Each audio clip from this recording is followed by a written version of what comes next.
On the data lines before we do it. Excited! I'm waiting for the first of the year. Oh yeah.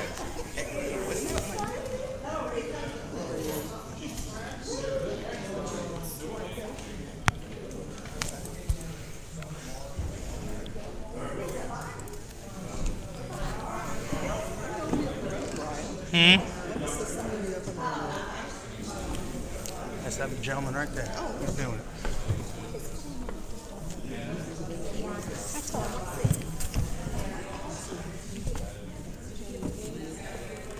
Tell you what. Actually, you mean right there.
It's for the baby.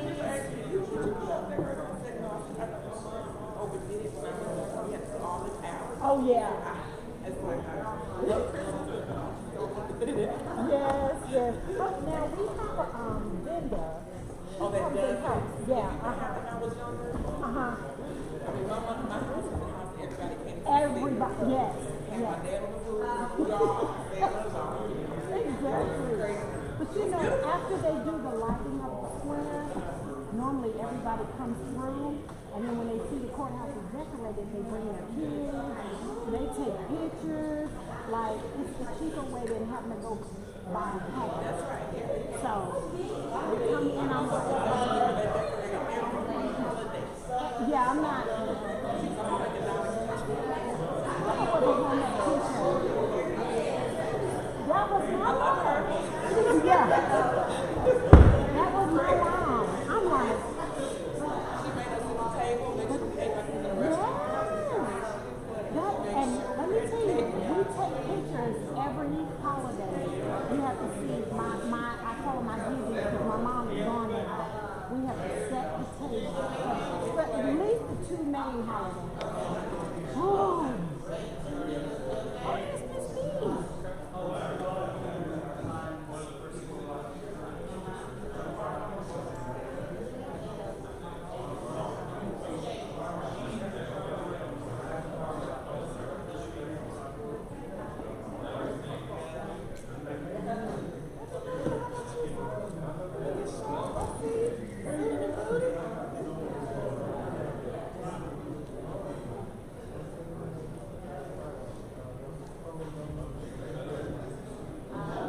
That's right. Congratulations, by the way.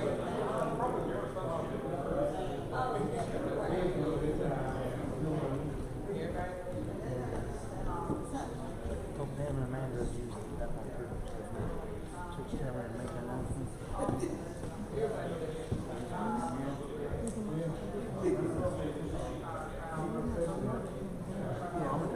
all my coaches played football in the NFL, and I was a guy that was switching.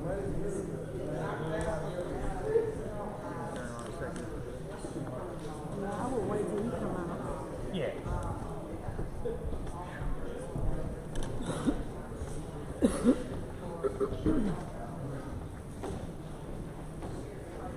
Hey, Randy made it.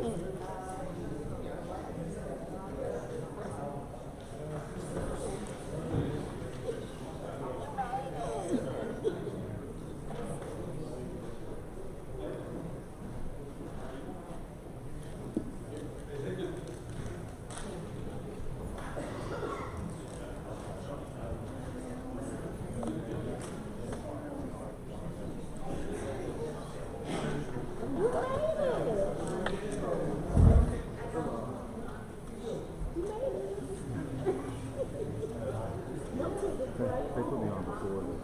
I was able to get it out real quick. Don't say that loud. I need to now. I got all this stuff done. I got some things somewhere. I think I may, but I don't know. I'm tired. My office is turning into a door decorating sign. Yes, exactly. What's the whole thing? Yeah. We have one of ours.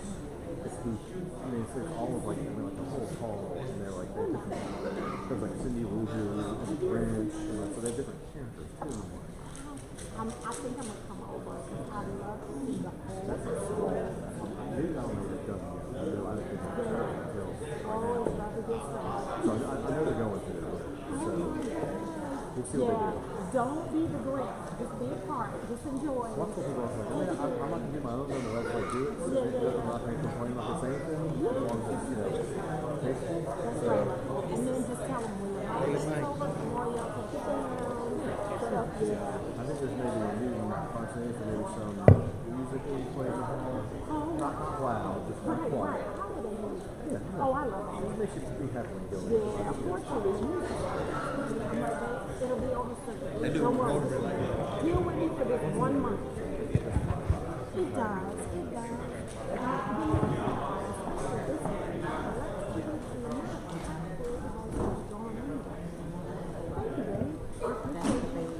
And Oh, no worries.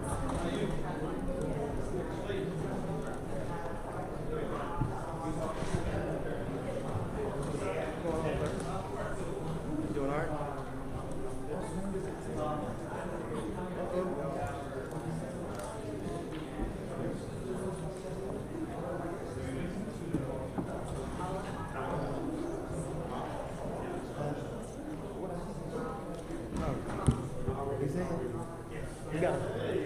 We got a long night tonight. Look at this.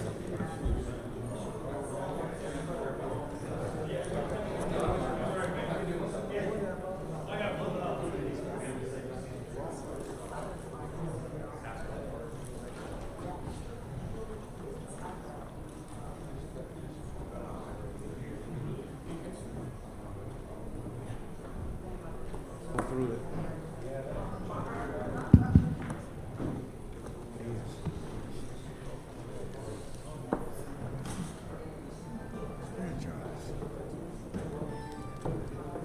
There you go.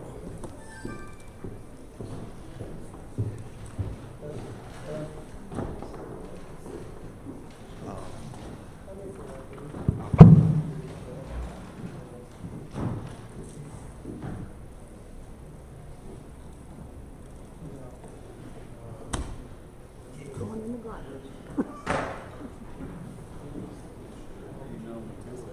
Yes, that means you don't want it.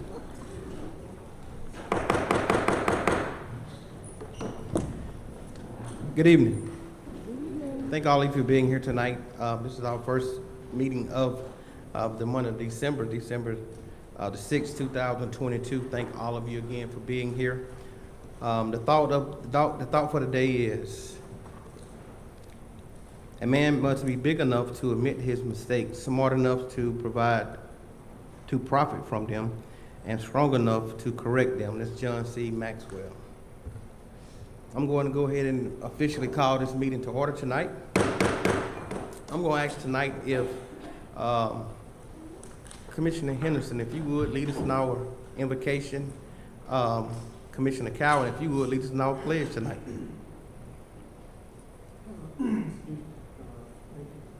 Chairman, would everyone bow their heads? Most gracious Heavenly Father, we just come with thanksgiving in our heart. We come just thank you for all that you have done for us in our lives and all that you will do for us in the future in our lives.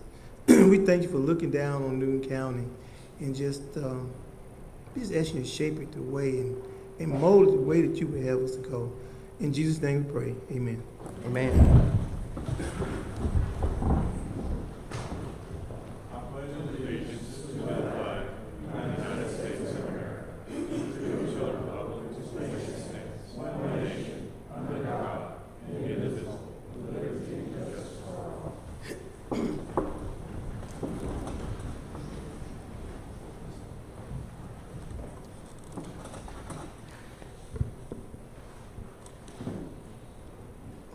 I do have one change. I think there was an email that came through. One young lady wanted to be removed off of the, I think it was Commissioner Henderson, District 4. She wanted to be removed off of the reappointment list. I'm sorry? It's already off? Okay. This is updated agenda? Okay, I'm sorry. I don't have any changes there.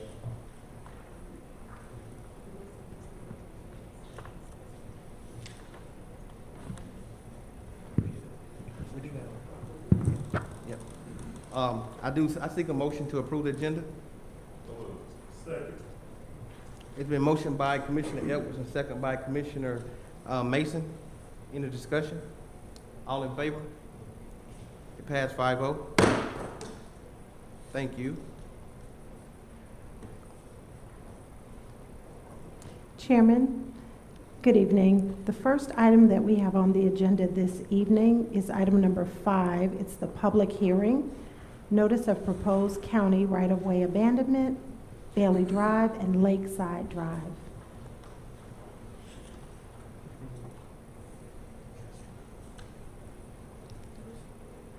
Mr. Craig. Is Mr. Chester here, Clegg?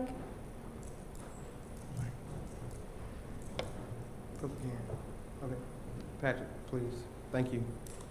Chester's not here, I can walk you through it. So, board may recall at the last meeting, it was actually 2 meetings ago, Mr. Clegg made a presentation about a partial abandonment of Bailey Drive and Lakeside Drive, which were 2 roads that have been out of service for quite some time.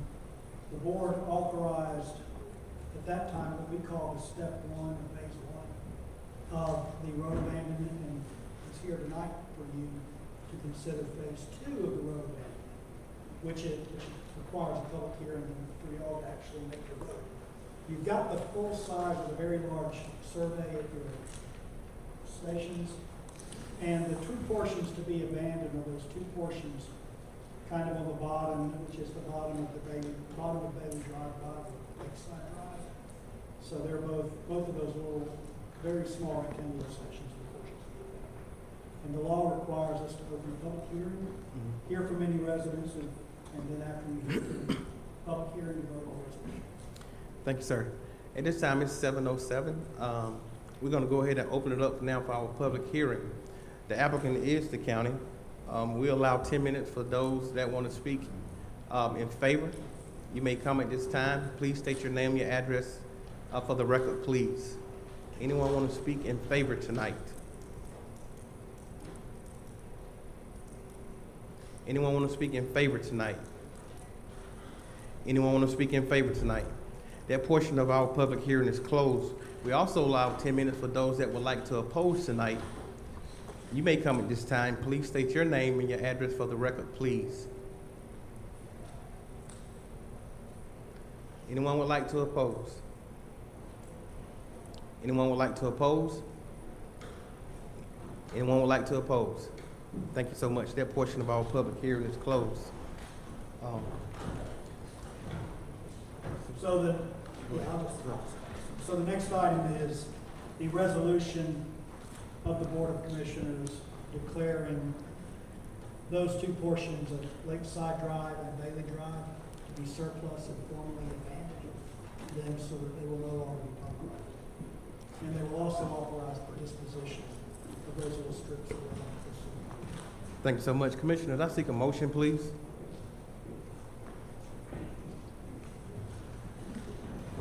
Bailey Drive and Lakeside Drive, I think, I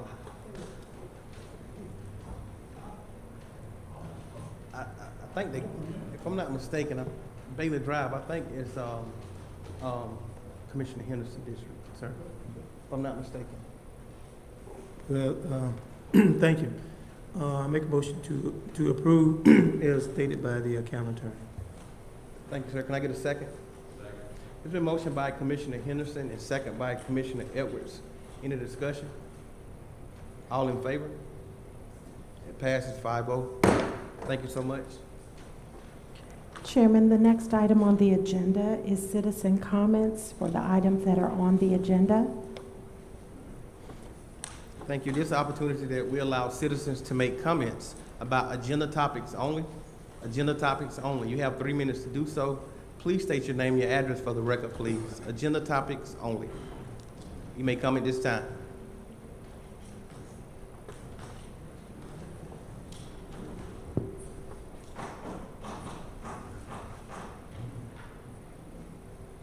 You may come at this time. Thank you so much. Chairman, the next item on the agenda that we have, if there is no chairman's report this evening. There's no chairman's report. It's a long night tonight, so I'm gonna go directly to the county manager report. Thank you, Mr. Chairman. Mhm. We will also be brief in consideration of our agenda tonight. For our month of November, we're going to report out the departments. For animal services, we had 68 pet adoptions in the month of November. Intake remains the same, intake remains 25% higher than last year. Animal and human bites has increased 17%. We responded to 261 requests for service in November. Our building services, this is also the department we're highlighting tonight. They placed green lights to eliminate the administration building to support Veterans Day, November 13th through the 18th. The media booth here is under construction. They also completed quarterly facility inspections on our different facilities such as Cousins Community Band Room, Nelson Heights Community Center, Gum Creek, Mansfield, Washington Street, and Almond Community Center. They also responded to 154 maintenance-related calls in the month of November with a 100% resolve rate. Our EMA, they conducted additional testings for severe weather alerts in preparation of Hurricane Ian. Current code red registration numbers as of 11/25/2022, and all these numbers are year-to-date. Business 339, residents 1401, cell phone 1561, notifications via text on 1500, notifications email over 450, and weather warnings 995. For extension offices, 1,000 students met in monthly club meetings in 10 public schools and 3 private schools in Newton County. 4-H Club Night, 6 students attended. 4-H Literacy Day Festival, we reached over 125 students. Extension Office received 2nd place posted for Adulting 101 at the annual conference, and also at the conference, Georgia Association of County Agriculture Agents State Conference.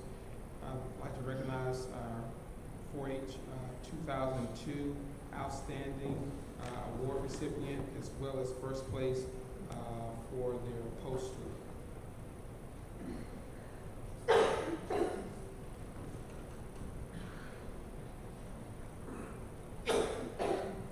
Department. They are in the process of working on our fiscal year 2022 audit. Processed 2028 invoices. They issued over 688 accounts payable checks, totaling over $8 million. Processed 22 purchase orders. Processed over 1,500 payroll checks, totaling over $3.4 million, and deposited $20.4 million in revenue. Fire services, 8,125 Newton County students were educated on fire safety programs in the month of November.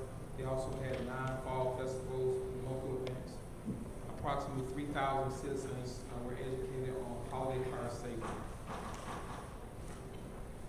Also for fire services, just highlighting some of the numbers.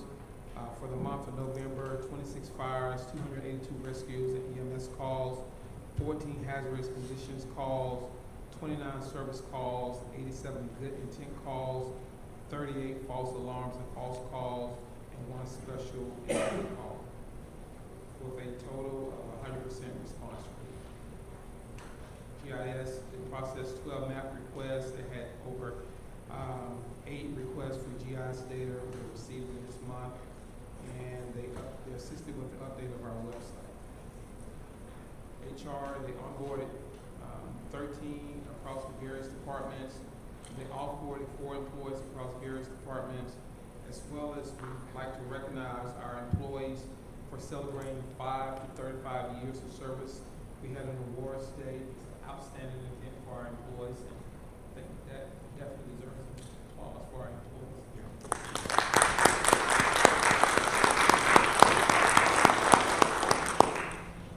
We processed annual leave back, and we also coordinated our CPR training for 16 employees. Information services, they're continuing with their training as far as ensuring we have a secure network. They also responded to 174 support tickets, and they are continuing with the deployment of the multi-factor authorization for email.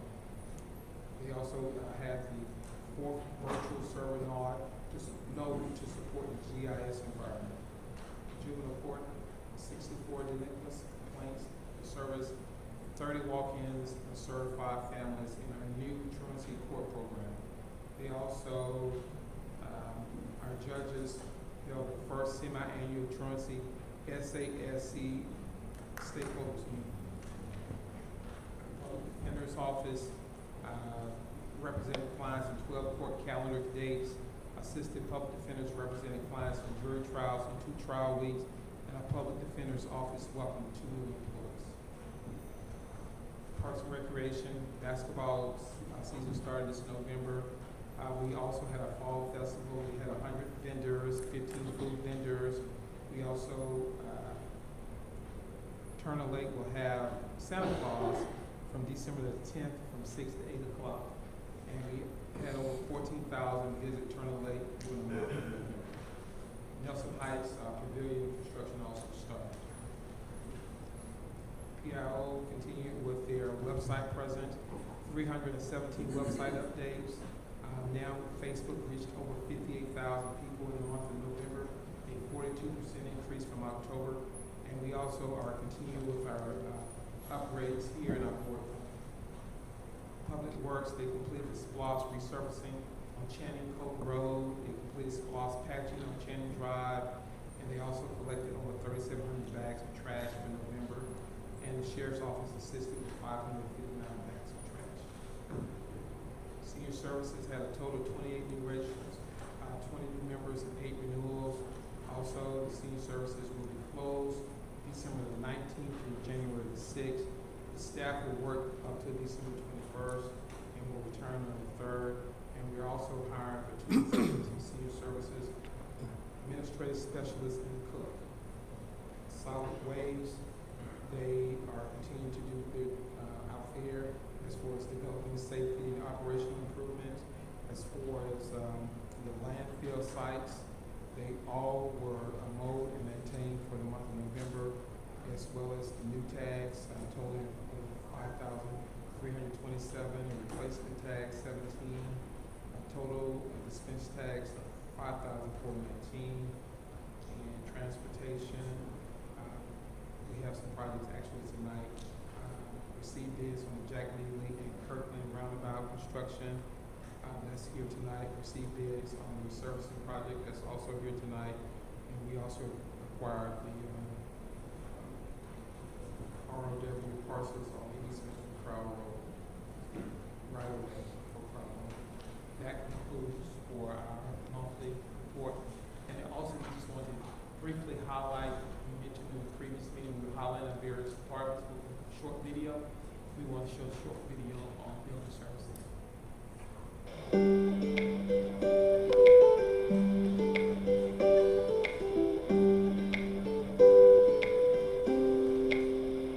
Building Services provides all aspects of building maintenance for county facilities through either in-house staff or outside vendors. Most of the building maintenance requests go through our office. In our office, we work with order documentation to monitor pricing, expedite service, and give better accountability for services rendered.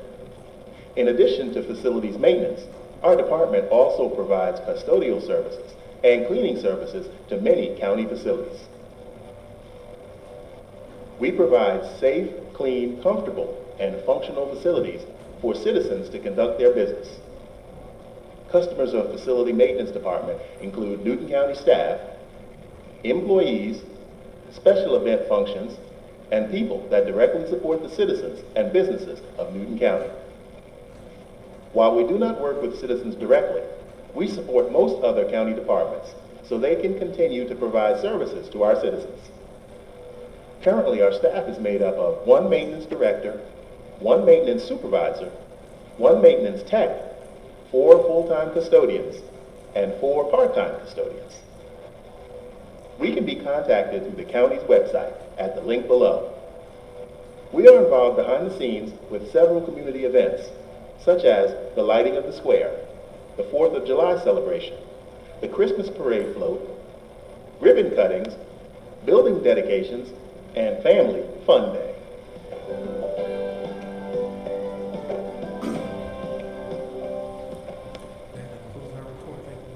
Thank you, sir.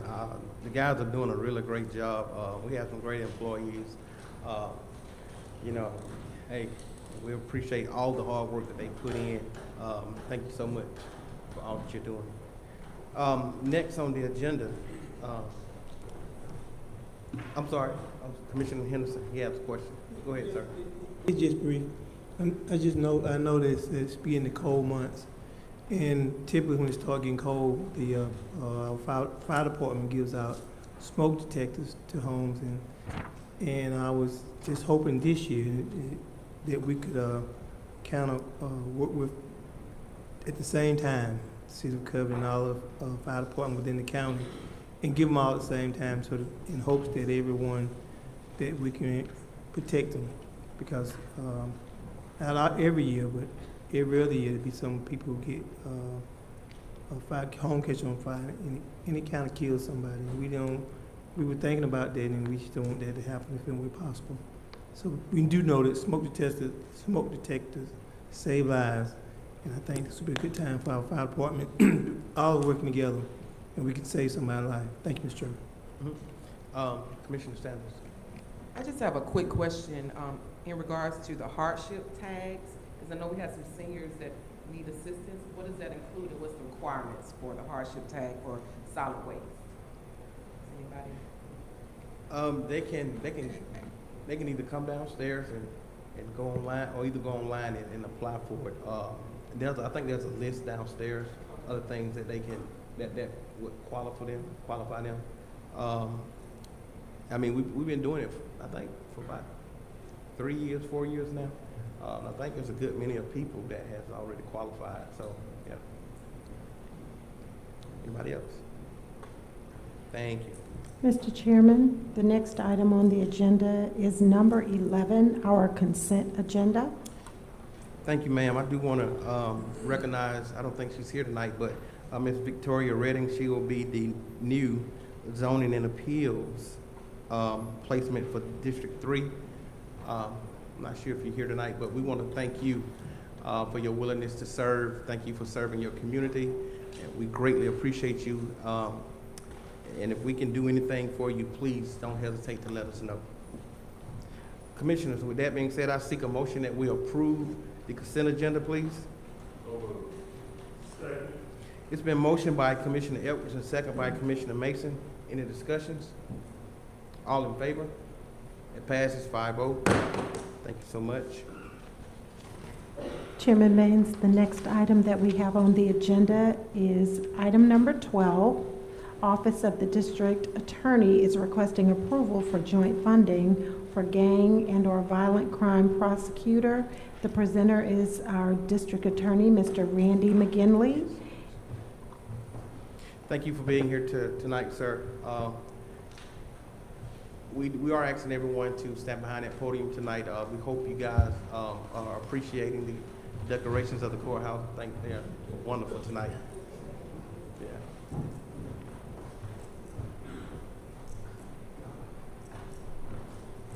I don't know, y'all probably agree that Diaz yet another PowerPoint. But I appreciate y'all having me, Chairman and Commissioners. And I provided a sort of a written summary, but this is just some additional information as far as what I'm asking for in the sort of genesis behind this. And I know I've come to y'all before talking about some gang and gun crimes here in the county.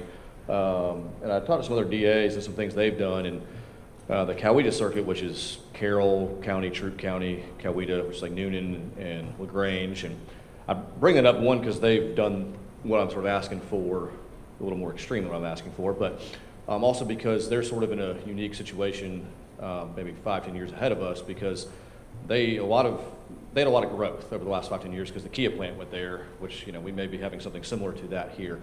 But a few years ago, LaGrange had just a series of shootings, and the chief of police actually is the one who approached the DA and said, hey, why don't we ask maybe the city to chip in some funding for the DA's office in regards to gun and gang crimes. And so with that, and I mean, LaGrange chips in like, I think it's like $100,000 a year. I'm not asking that from the cities or even y'all.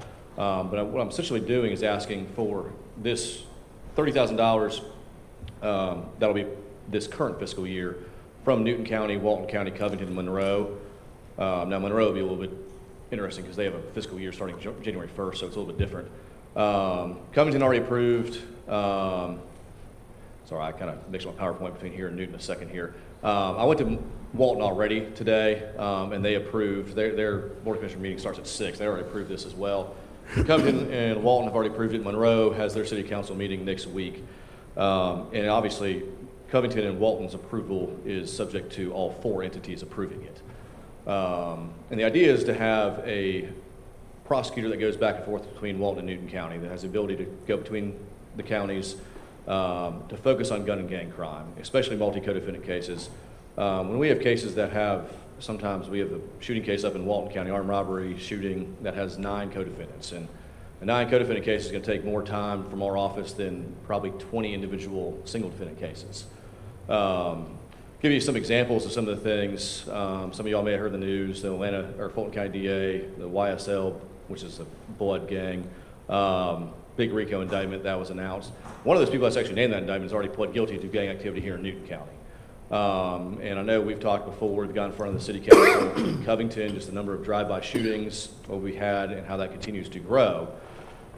Some examples of some of these big cases, just so you can see what we're dealing with, is that is just a picture of all the Facebook records for one individual case. And so when we sometimes are able to have probable cause to issue a search warrant on Facebook and get Facebook records, it's 50, 60,000 pages for multiple co-defendant cases. It's just, it's a lot of work. This right here is a board involving, I guess that's 5 separate shootings, all involving, there's a lot of blacked out parts because some of this is pending, so I don't want to get into a lot of that in a public meeting. But 5 separate shootings that are all tied together. Some of the same victims are then shooting at the people who shot at them, things like that. This is just another example of, I just right-clicked on a file folder for one individual case with 4 co-defendants, and you'll see that the size, which is the discovery, the amount of data we have on that single case is 144 gigs of data for one case. That's just excessive. And the idea behind this is that gangs and guns don't stay in one city or county. They go across things. We have for example, an armed robbery Agasol case in Walton County where one of the defendants was granted bond. He was on an ankle monitor and he's now charged with murder in Barrow County. That's all gang related as well. There's one specific gun that's been used. We send a lot of, we being law enforcement as well, when they collect shell casings and projectiles, they're sent to the ATF to analyze. And we had one gun was used in drive-by shootings in Monroe, Walton, and Covington. And so it's just kind of showing that these are things that don't just stay in small areas. The crime is something that crosses a lot of borders. And I know Commissioner Henderson previously had brought up, working together with all the agencies, and that's why I bring this next slide, is that, and the sheriff was really instrumental in this, was putting together the DA's office, Walton Sheriff's Office, Monroe, Social Circle, Newton Sheriff's Office, Covington, Porterdale, Oxford, and Loganville as well, which I accidentally forgot here. I think he came in front of you guys, the sheriff did, a month or so ago, asking for y'all to agree to basically write a check for $100,000 that will be reimbursed by GEMA, like a Homeland Security grant for gang tracking software. And so that's something that will be reimbursed, and we're already in the process with that company of how that software is going to work and how all the different agencies are going to have access to it. And it's going to be a circuit-wide thing because, again, these are defendants in crimes that go across borders. And we have buy-ins from all, it's a really terrible spelling on there, I apologize, from both counties, the entire circuit, from all the agencies. I put this on there. This is just showing that Covington, before tonight, a couple weeks ago, had approved this. And their language was similar to what I've said here, is that it needs to be contingent upon all 4 entities agreeing to this. Breaking down what exactly I'm looking for FY23 and the remainder of FY23, again, it's $30,000 from each entity. That will cover the cost of a vehicle, also cover the cost of equipment, supplies, training and gas, and employee costs. And that's something that I've gotten from Brittany. And I'll explain that here a little bit more in a second. And so that came out, I think, to a total of like $118,000, which I rounded up to 120 to divided by 4 would be $30,000 per entity. Obviously, I know it's not something you're going to vote on today, but the idea is in future years, and I'll include it in next year's budget for FY24, would be to continue this. Now, obviously, the cost would go down because the vehicle, we wouldn't need to pay for another vehicle next year. But the employee costs would go up because it would pay for an entire year for that person. But it would be about $25,000 per entity in future years. One note about the employee costs, if this is approved by all 4 entities, I have an individual who has experience. She's handled gang cases, she's handled murder cases, sex cases. She just tried a 21-count rape, aggravated child molestation trial last week, and she's very familiar with both counties. Is not to reimburse and pay for her salary, because her salary would cost the entities more money, would be to fund a position that would be up to just step 3 of the ADA's grade, and bring in someone new with not as much experience, and that would just save the county money, to replace her position in a courtroom and then allow that ADA to kind of go back and forth, as I've said. Because if it was funding her position, it would cost the county significantly more money, and in the cities as well. It would handle both gang and gun crimes in both counties, and that wouldn't just be a simple possession of a firearm. It would be use of firearm, things like that. But for you guys and the cities, part of the job would also be to maintain lists of what cases she worked on, where those cases came from, what agencies they were from, things like that, that we can report back to you to show what that money is being used for. Because what I would want to do is specifically earmark this money for this purpose. If it's not spent, then it either goes back to the entities or it is rolled over to the next year. And so it's not something that would be just something I could just use somewhere else in my budget. It would be specifically struggling with that word today, for those costs. Kind of got ahead of myself there. And another thing that I want the position to do is also work with the schools and the SROs, because obviously there is some issues of gang activity in some of the schools. So I'll finish it up here. And I would say is just, to add on to that, I think some of the savings we've done for the county budget is we've had, some ARPA money. We had another position agree from state ARPA money. The investigative assistant position has been funded for all of calendar year 23, so we don't need to ask that from you guys. The consent agenda had another $120,000 VOCA grant money, and so I'd ask that y'all approve this contingent upon, I guess at this point it would just be Monroe agreeing to do it next week. So if y'all have any questions, I'm here to answer any questions. Thank you, sir. Guys, y'all have any questions? We need to get into zoning. It's actually after 7:30. Do y'all have any questions? You do? I think while I got questions, and this is a subject that we really need to address, because the district attorney, he's right. The gangs are in the schools. Let me ask you this. There's been. Let me ask this, Commissioner. Can you? I don't mind sticking around. I'm sticking around. If you need me to, Okay, if you need yeah, to do let's something do else, that. I can come back. That's Well, not, I'll stick think, around. just let me say this, and I'll be quiet. I think the public need to know that there are drug sales in our schools, that out of 159 counties in the state of Georgia, every county got gangs in it. And we were trying to get behind the curve with Sheriff Brown, and nobody paid him any attention. And this is where we're at now. It's gonna get worse. Thank you. I'll stick around, Chairman. Yes, sir. Thank you. Just let me know when to come back up. All right, thanks. It is actually 7:33. We're going to run into zoning quickly. Ms. Applewhite, if you would, please come on up.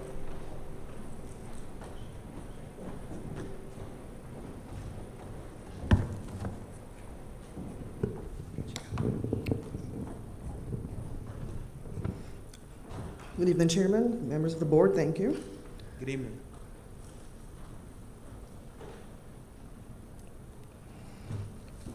Our first case this evening is actually old business, so it's MOD 22-000002.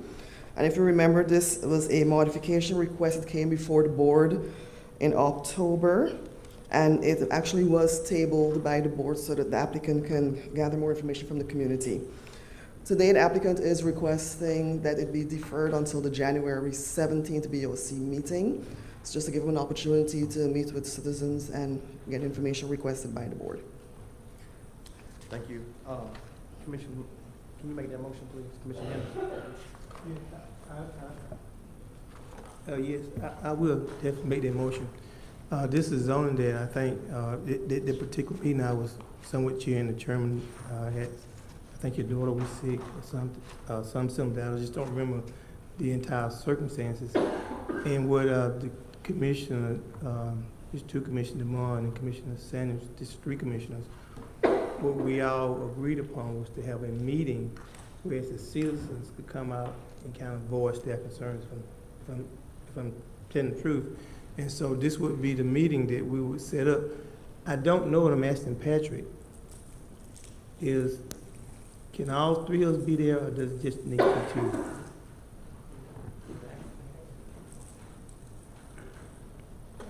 So, are you asking about the community meeting? Yes. They actually to withdraw this. Right, but he's asking me a question about the community meetings. Okay. You should avoid a quorum if three of you are there.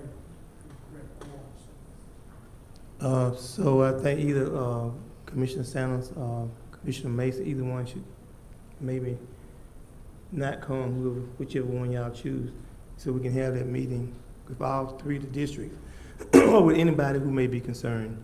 And this, having said that, make a motion. And your motion was, that you want me to make was for it to be to be deferred until the January 7th BOC, sir. as stated by our plan director. I make that motion. Thank you. Can I get a second, please? It's been motioned by Commissioner Henderson and second by Commissioner Sanders. Any discussion? All in favor? Thank you. Thank you, Chairman. Our second case this evening is a rezoning. It is REZ 22-000016, located at Snapping Shoals Road and Highway 212. Combined, the two parcels previously, last month, is commercial and PRC, which is Parks, Recreation, Conservation. The current zoning is agricultural residential. The proposed zoning is highway commercial. It's in the South River watershed in District 1, and the owner and the petitioner are Denise and Clifton Jones.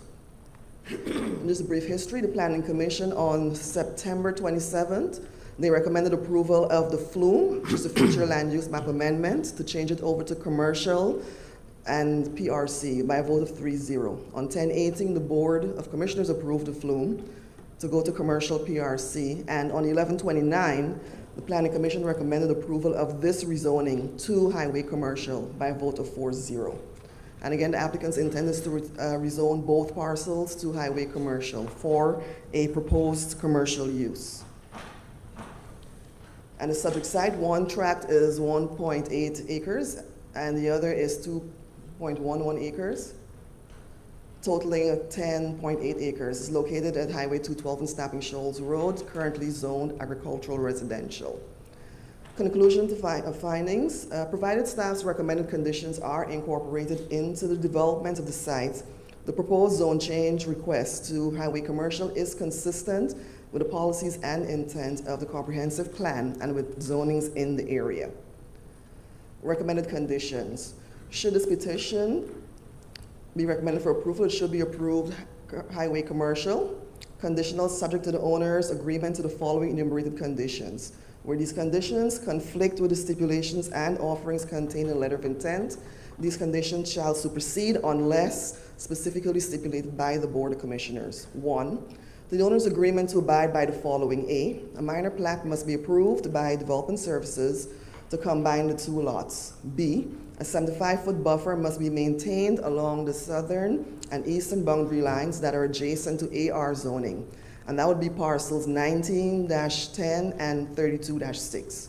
C, any required permits must be obtained from the Department of Development Services, Transportation Department, and the Newton County Fire Marshal before any construction or development on the property. And D, permits must also be obtained from our external agencies, GDOT, the Water Authority, and Georgia Soil and Water Conservation Commission, as applicable. So this is the location of the property at Highway 212 and Snapping Shoals Road. It's currently zoned agricultural residential. And we have some neighboring parcels that are already commercial, and then this is industrial at the bottom here. This is the flume that was recently approved, so it's commercial, and then a little bit of the Parks Recreation Conservation on this side. And it mirrors the parcel above it. It's located in the South River watershed. Oh, this is a survey that was presented to staff. And this is just a concept plan of the commercial use that they are proposing. And if there are any questions for staff, I believe the applicant is here. Thank you much. It is 7:40, and we're going to open it up now for our public hearing. If you will, please utilize the microphone that's on the floor, please. For the applicant and those that want to speak in favor tonight, you have 10 minutes to do so. If you would, please come and state your name, your address for the record, please. You may come at this time.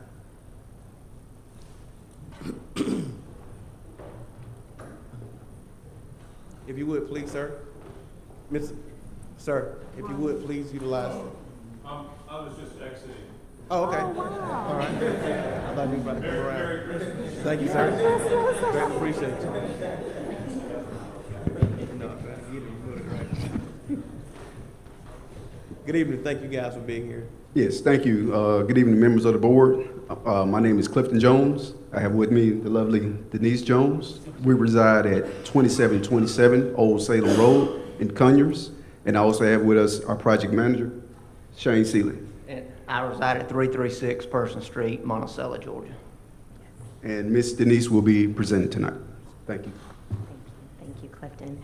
Thank you all so much. I feel so grateful and fortunate we've made it this far. This is our fourth meeting, so we're very grateful to be here.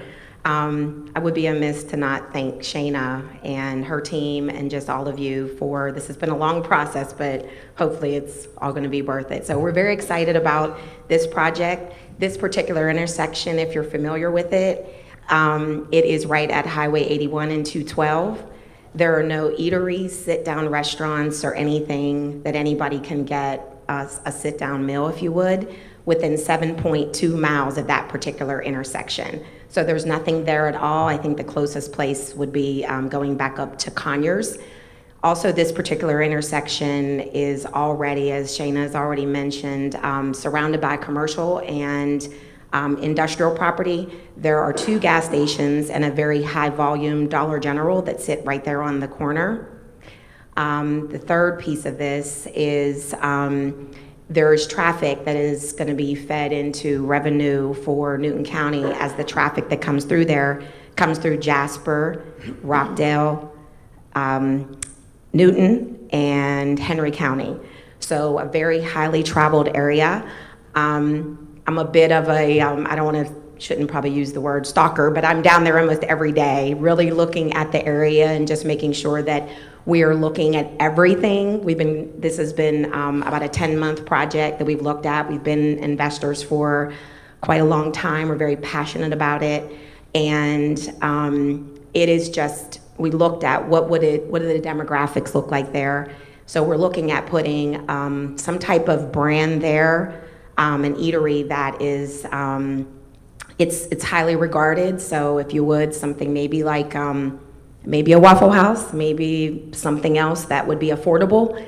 So just wanted to mention that it would be a restaurant that would be something affordable for that particular area. So that's all I have, and if it would be okay if we can turn it over to Shane. I only have a couple things to comment. Across Snapping Shoal Road is zone manufacturing. You got the Dollar General there, across 212's commercial. I just think it would be a good fit for the area, especially what they're planning on doing, putting an eatery there, which is very much needed for a lot of construction going in that way. You got Henry County right there, and I think it would be beneficial to the county. Thank you so much. Thank you. Greatly appreciate you. Thank you. We appreciate you. Thank you. Anyone else? Anyone else? That portion of our public hearing is closed. We also allow 10 minutes for those that want to oppose tonight. You may come at this time. Please state your name and your address for the record, please. Anyone want to oppose tonight? Would anyone like to oppose tonight? Thank you. That portion of our public hearing is closed. Ms. Applewood, if you would, please come on back up. And I think that's in District 1. Commissioner Evans. Chairman. Motion to approve is off as long as I can get fried okra and corn with it. Motion, this time, Mr. Chairman, I'd like to make a motion to approve rezoning request REZ22-000016. Second. Chairman, would that be with recommended conditions? Yeah. With staff recommendation. Thank you. It's been motioned to approved by Commissioner Edwards and second by Commissioner Mason. Any discussion? All in favor? Thank you. Passed 5-0. Congratulations. Thank you, Chairman. Our final case this evening is a conditional use permit. It is case number CUP 22-000006. It does have, it actually has two companion cases. It's a variance, VAR 22-000009, and a rezoning, REZ 22-000001, both of which were heard earlier this year. The proposed use is an accessory structure for a home-based business. It's located at 3231 Highway 212. It's on 5.9 acres. The tax ID number is 33-63C. Future land use is RR, rural residential. Existing zoning is agricultural residential, also located in the South River watershed and in Commissioner District 1. And our owner and petitioner is Mr. Gershon Funes. On just brief history, in March 15th, the rezoning was approved by the Board of Commissioners. It was rezoned from mobile home subdivision to agricultural residential zoning.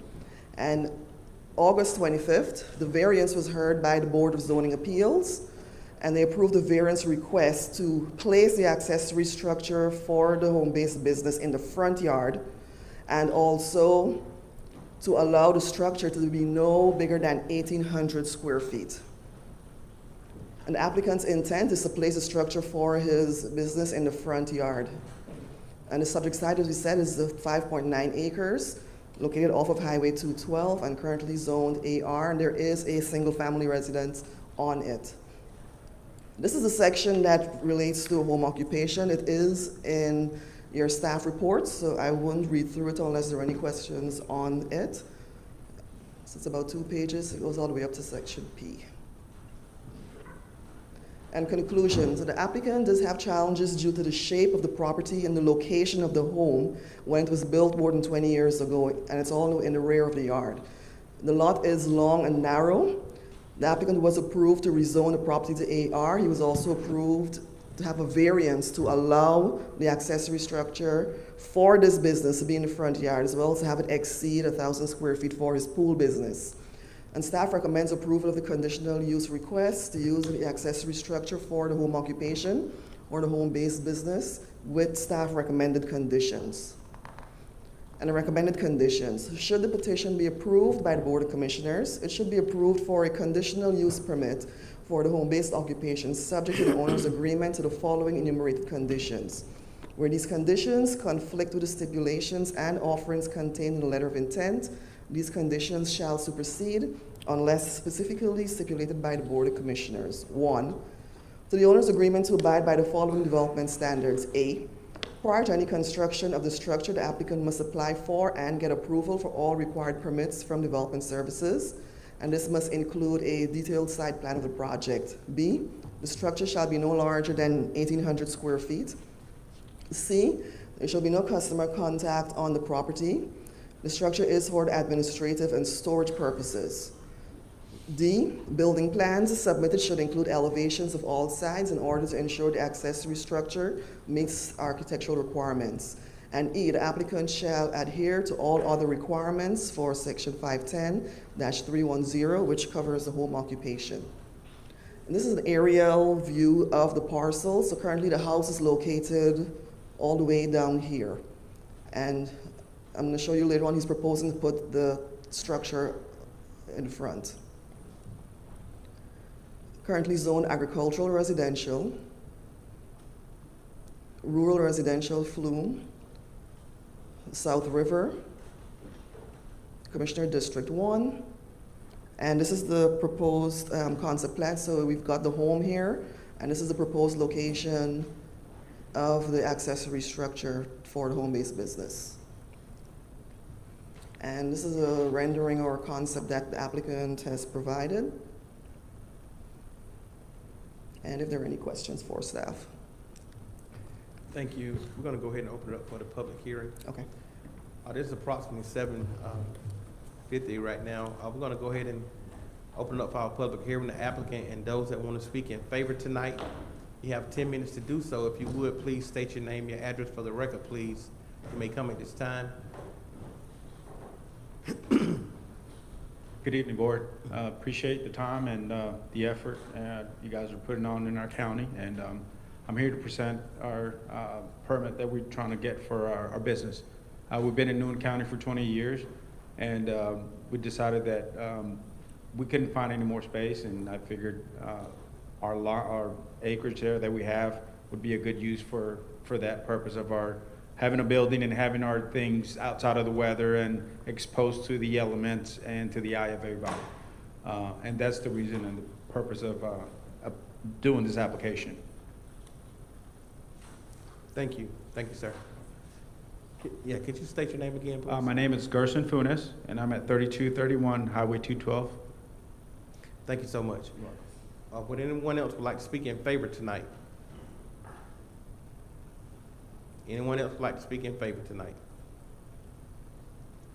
You may come. Yes, sir.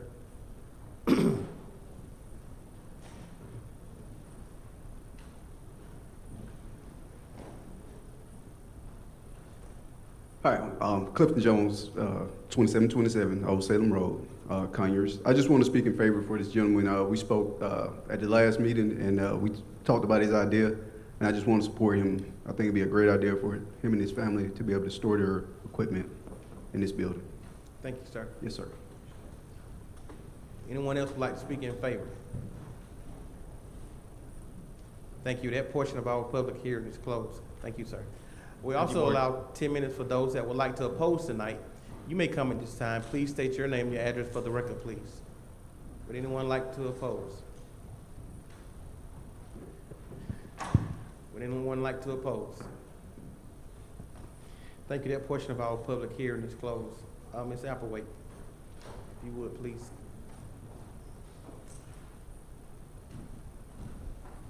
I think this is also in District 1. Commissioner Edwards. Thank you, Mr. Chairman. This time I'd like to make a motion to approve conditional use permit CUP 22000006 with staff recommending. Can I get a second, please? Thank you, sir. It's been motioned by Commissioner Edwards and second by Commissioner Henderson. Any discussion?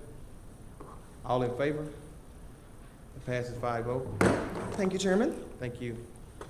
While we're here, I'm going to go ahead and use Chairman's privilege tonight. Ms. Hamp, would you please read in the minutes 26 through 29, please? Yes, Chairman. Alcohol beverage license number 26, first reading. Georgia CVS Pharmacy, LLC, CVS Pharmacy, number 8419, 4192 Salem Road, Covington, Georgia, 30016. Licensee, Bastet Cross, District 3. Number 27 is the first reading. Family Dollar Stores of Georgia, LLC, and/or Family Dollar Store, number 31714, 3250, Highway 81, Covington, Georgia, 30016. Licensee, Joy Robinson, District 2.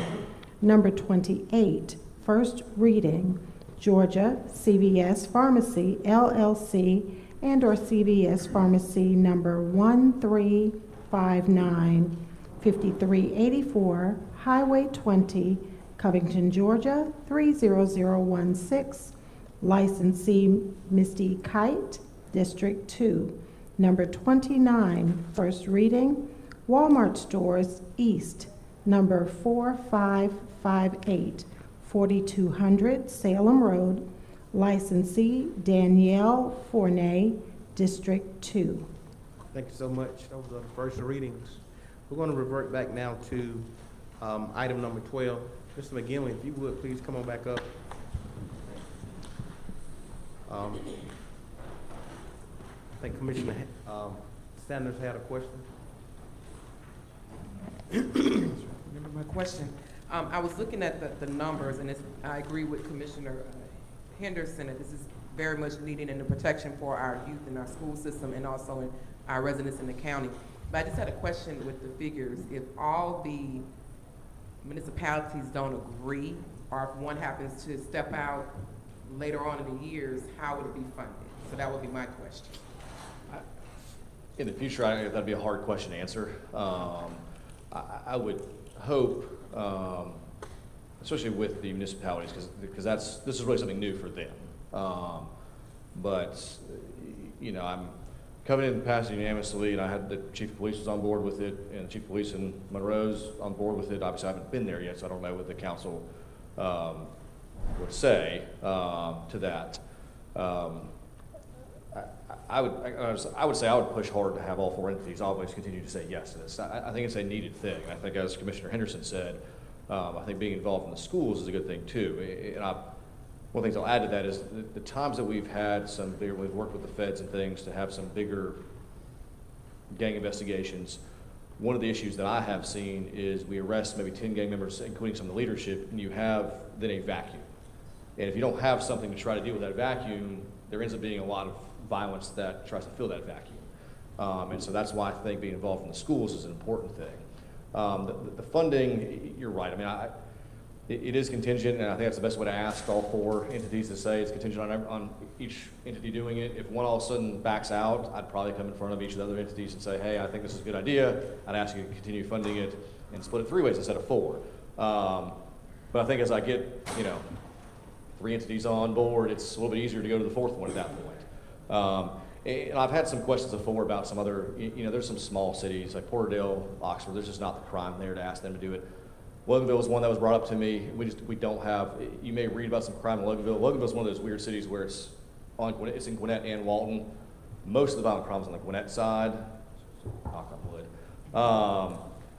But I just didn't think it was worth asking them because of the amount of crime and violent crime we get there. And also,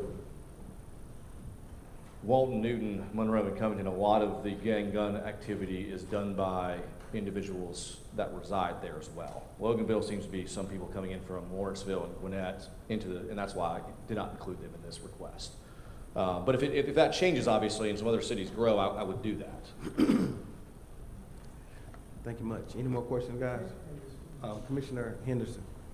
So in that, in what you're talking, what is the preventative measure as far as trying to keep the kids? And this, I think, basically how they're recruiting is those young kids at the middle school. And you know, they say, well, when you don't put them in a football team, when you don't put them on a basketball team, then the gangs have the opportunity to come in and be like another parent. Say, well, hey, we're gonna give you something fun to do. And they participate with the gangs. And when you keep the kids out of school, guess what they lean on? The gangs. They start doing illegal activities and stuff such as that as well. I don't think what I'm trying to say is it's gonna take an effort by all of us, not just the one when you say you don't want to put, when you charge a family $125 per child, I said to play football. That's one I know pretty good in Newton County. And they can't pay it. Then the child or the teenager rely on the gang. They start doing gang activities. If you don't put the girl in the basketball team, which costs a certain amount of money to rate, then what they do, it becomes higher teenage pregnancy because they're at home and their parents has to go to work. And so I think government can't solve all problems, but what we can do, we can go out and try to give our kids activities that we know that are needed. Commissioner Sanders, she was saying, she talked, we were about getting a bus and picking up kids and mentoring and stuff. We need that and a whole lot more. Because sooner or later, it's not gonna be just in Atlanta where they run across a bridge, about 100 kids, shooting at one another, killing one or two of them. It's gonna be here, and it's just a matter of time. And what I would say to that, Commissioner Henderson, is the DA's office is not the fix for all of that, obviously. I agree with you that kids need something to do. Obviously can do what we can and try to tell kids the dangers of being involved with gangs. But what we're really good at is dealing with the case when it comes to court. And sadly, sometimes that means that somebody's already involved in a gang.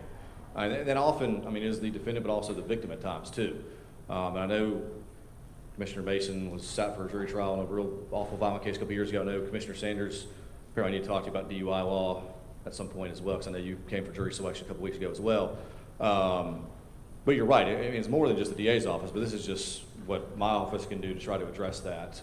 But I agree, it's more of a full community response to try to address those sort of things. Thank you. Commissioner, I seek a motion, please. Thank you, sir. Thank you, ma'am. It's been motioned by Commissioner Henderson and second by Commissioner Sanders. Any more discussion?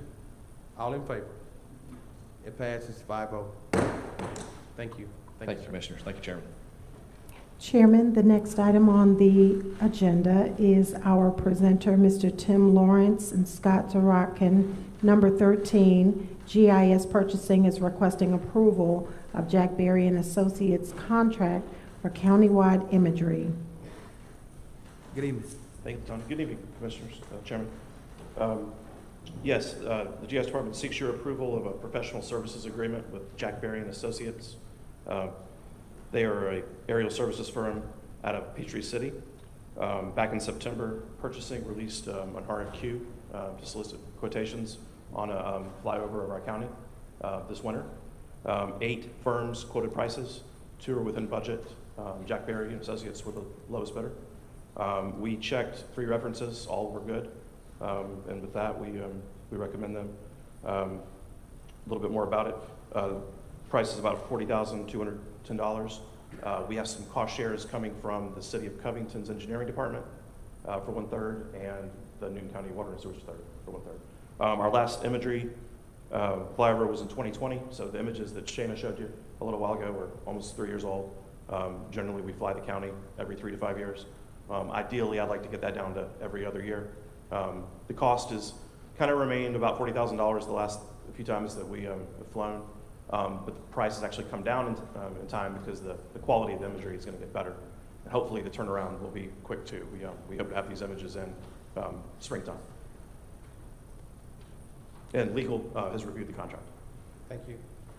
We'll get a motion on the floor. Can I get a motion, Commissioner? Hey, you guys, wake up. Can I get a motion?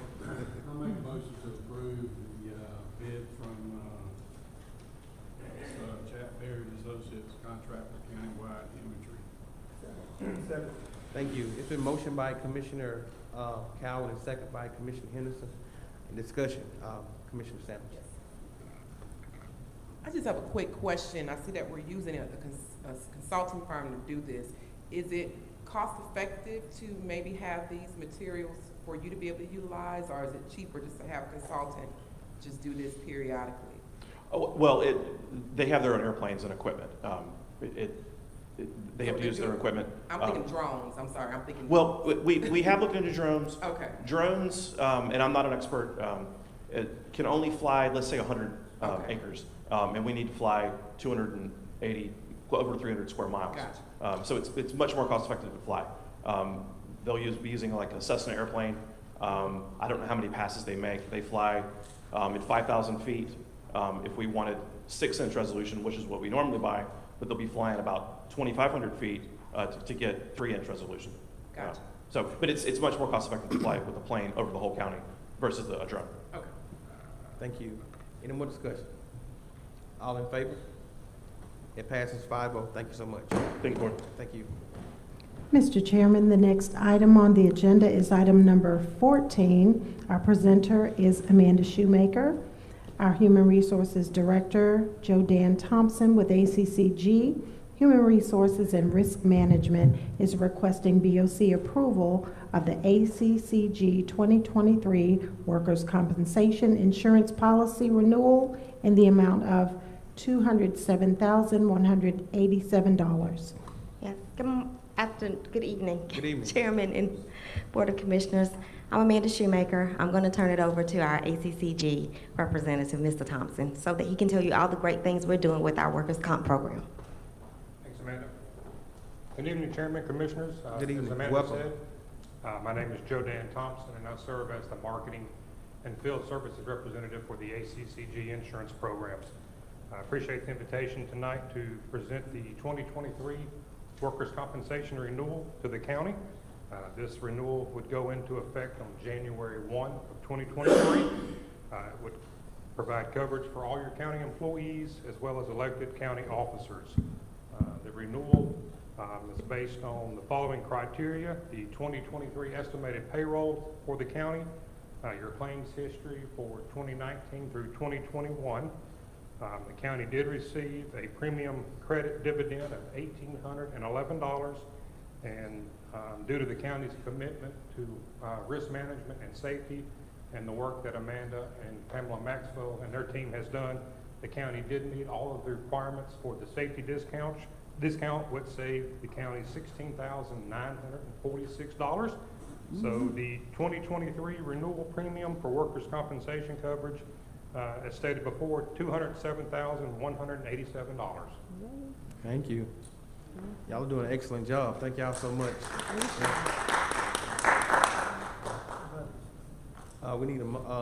We need a motion, guys. So moved. Can I get a second? Thank you. It's been motioned by Commissioner Mason and second by Commissioner Sanders. Any discussion? All in favor? Thank you. Thank y'all. You have a good one. Man, y'all didn't say nothing. Wow. Can't believe it. Go ahead. So, Mr. Chairman, we do have item numbers 15, 16, 17, and 18. Mr. Chester Clegg, our Transportation Director, will do a presentation. 15 is Public Works is requesting the BOC to authorize the chairman to execute an agreement with GDOT for the operation and maintenance of lighting around the proposed roundabout at State Route 162 and Rocky Plains. I will let Chester explain the other items. There's 3 more that need to be addressed. Thank you, Tanya. Thank you, Mr. Chairman. Thank you for being here, sir. We have a roundabout that GDOT is installing at Rocky Plains and 162, and in order for them to do that at the county road state route intersection, they require the county to agree to provide electricity and maintenance for the lighting, and so that's what this agreement is about. Thank you, sir. Commissioner, I seek a motion, please. So moved, that's stated by the county Engineer. engineer. Thank you, sir. Can I get a second? Second. Thank you. It's been motioned by Commissioner Edwards and second by Commissioner Henderson. Any discussion? All in favor? Thank you. Passes 5-0. Chester, go ahead, sir. The next item is the same thing, except this one is at a different location. The roundabout's already installed at 142 and the entrance to Eastside High School. And for some reason, this one, this agreement is for lighting and for maintenance of the landscaping. Thank you. I seek a motion, please. Okay, can I get a second? Second.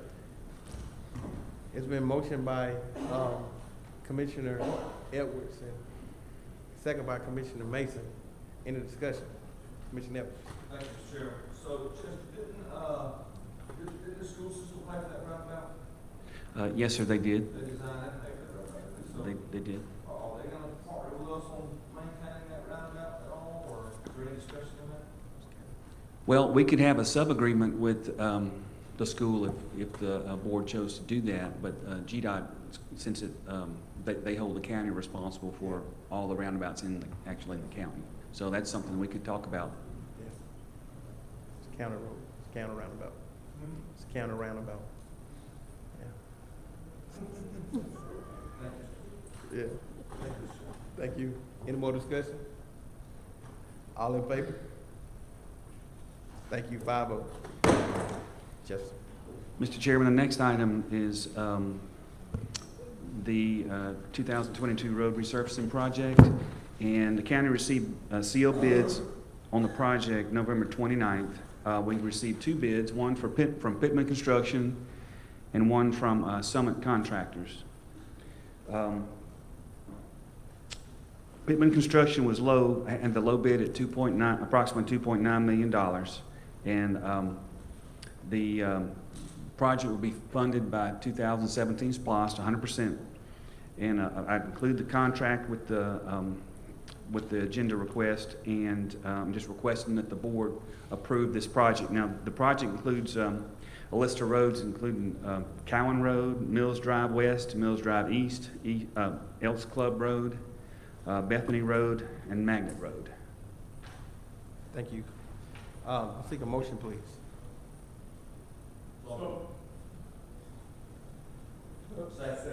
Man, one of y'all got it. Okay. It's been motioned by Commissioner Mason and second by Commissioner Henderson, I think. Yeah. That's what it was, yeah. Something like that. Any discussion? All in favor? It passes 5-0. Chester. Mr. Chairman, my final item is the roundabout, our proposed roundabout at Kirkland Road and Jack Neely Road. We received bids, sealed bids, on November 1st.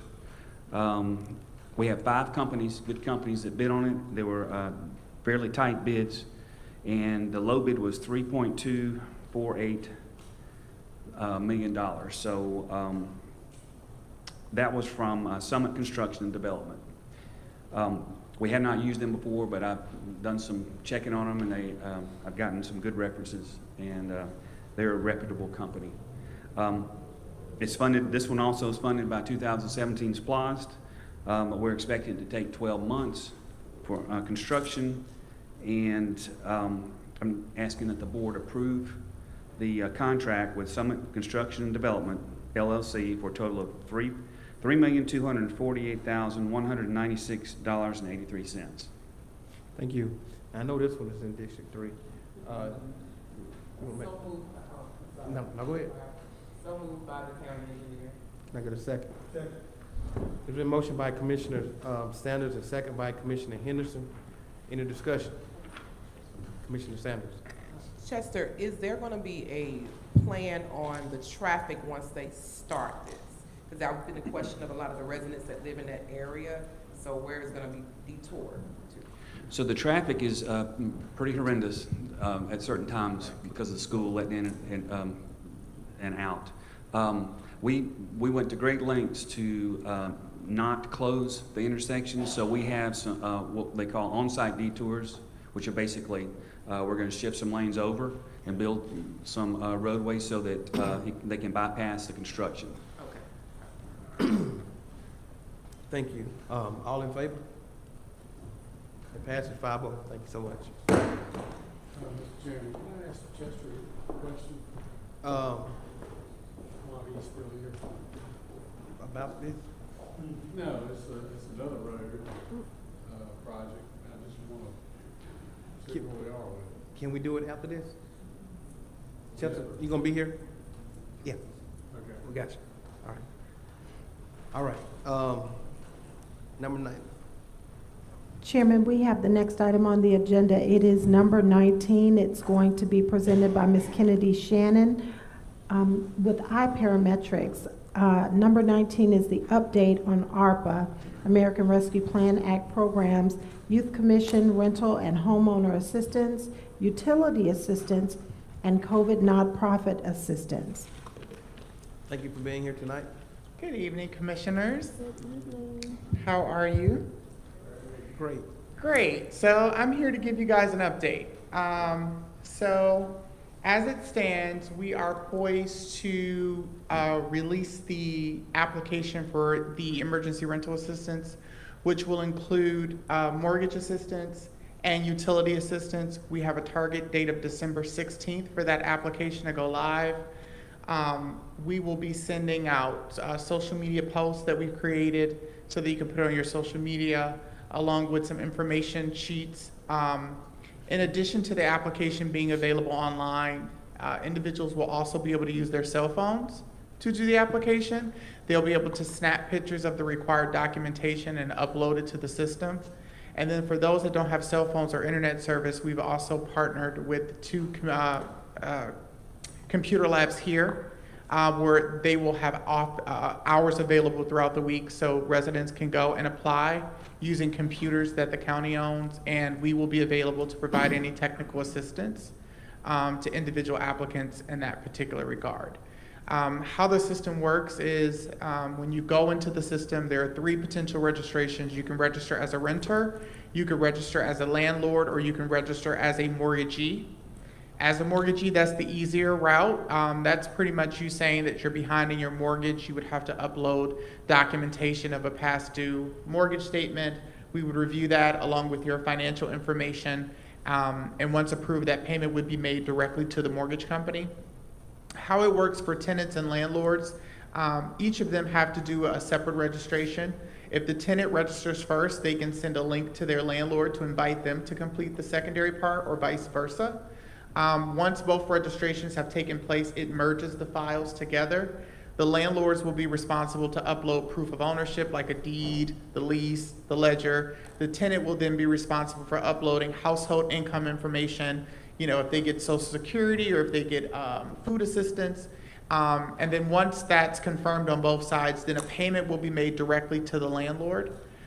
So no payments will go to the tenants. And then for utility assistance, it's the same thing. They would have to provide a pass-through utility bill. All payments will be made directly to the utility company. So that particular program is scheduled to go live December 16th for registrations for both tenants and landlords. I just want to make it clear that if a landlord chooses not to participate in the program, there's not much we can do. Because the landlord, one, has to accept the fact that they want our assistance and they want to let that tenant stay. The landlord would also sign an agreement stating that once they initiate the process, they will agree to cease any eviction proceedings, and they agree to take our payment to fully satisfy any of the previous back rent amounts for the tenant. The other program that we're launching is the Newton County ARPA Nonprofit Grant Program. We're still building that application out. That application is going to have 3 parts to it. It's going to be the General Nonprofit Assistance Program, the Youth Nonprofit Assistance Program, and the Food Pantry Nonprofit Assistance Program. Each of those will be in one application. So a nonprofit could potentially apply for all 3 of those programs if they meet the requirements. And the maximum amount awarded out of all 3 programs will be $180,000. $100,000 for general nonprofit, I think it's 30,000 for youth and 50,000 for food pantry. So that's where we got that 180 max, assuming they qualify for all three.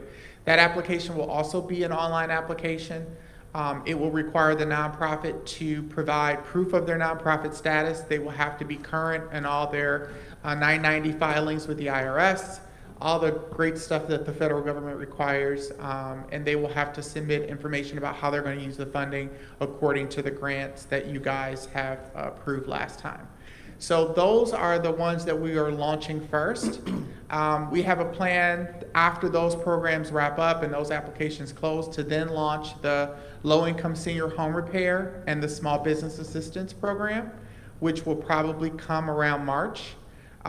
We didn't want to launch all of these programs at the same time. We wanted to focus on certain programs that were most important. And we know that rental assistance is extremely important right now and people need it, and nonprofit assistance. So in working in conjunction with the county manager, we agreed that those would be the top priority programs. Youth Commission. So I got your email, Commissioner Saunders, regarding Youth Commission. I had questions about how it was going to be structured. The recommendation that I will give to the commission is that we have an online application where the youth can go and apply, and then each commissioner will have an opportunity to appoint a youth from their district to the commission. So each commissioner will review the applications that come in from the youth in their district. You would pick a youth to appoint. The actual commission will be managed by the county manager's office. So they would make sure that the schematics are all there, the logistics are there, make sure that the students get their stipends. That way, it'll also be fair representation. Every commissioner would have an opportunity to appoint a youth commissioner to represent their district. So that's the recommendation that I'm making for that. Health Department, COVID initiative. So we had some conversations with the health department. I know we originally had suggested a $50 gift card. They are suggesting that we make it a $100 gift card. We also had suggestions that we only limit it to individuals who were first-time vaccination recipients. They recommend that we open it to anyone who gets a shot. I'm completely okay with that. There's more than enough money in that line item that we've put in there.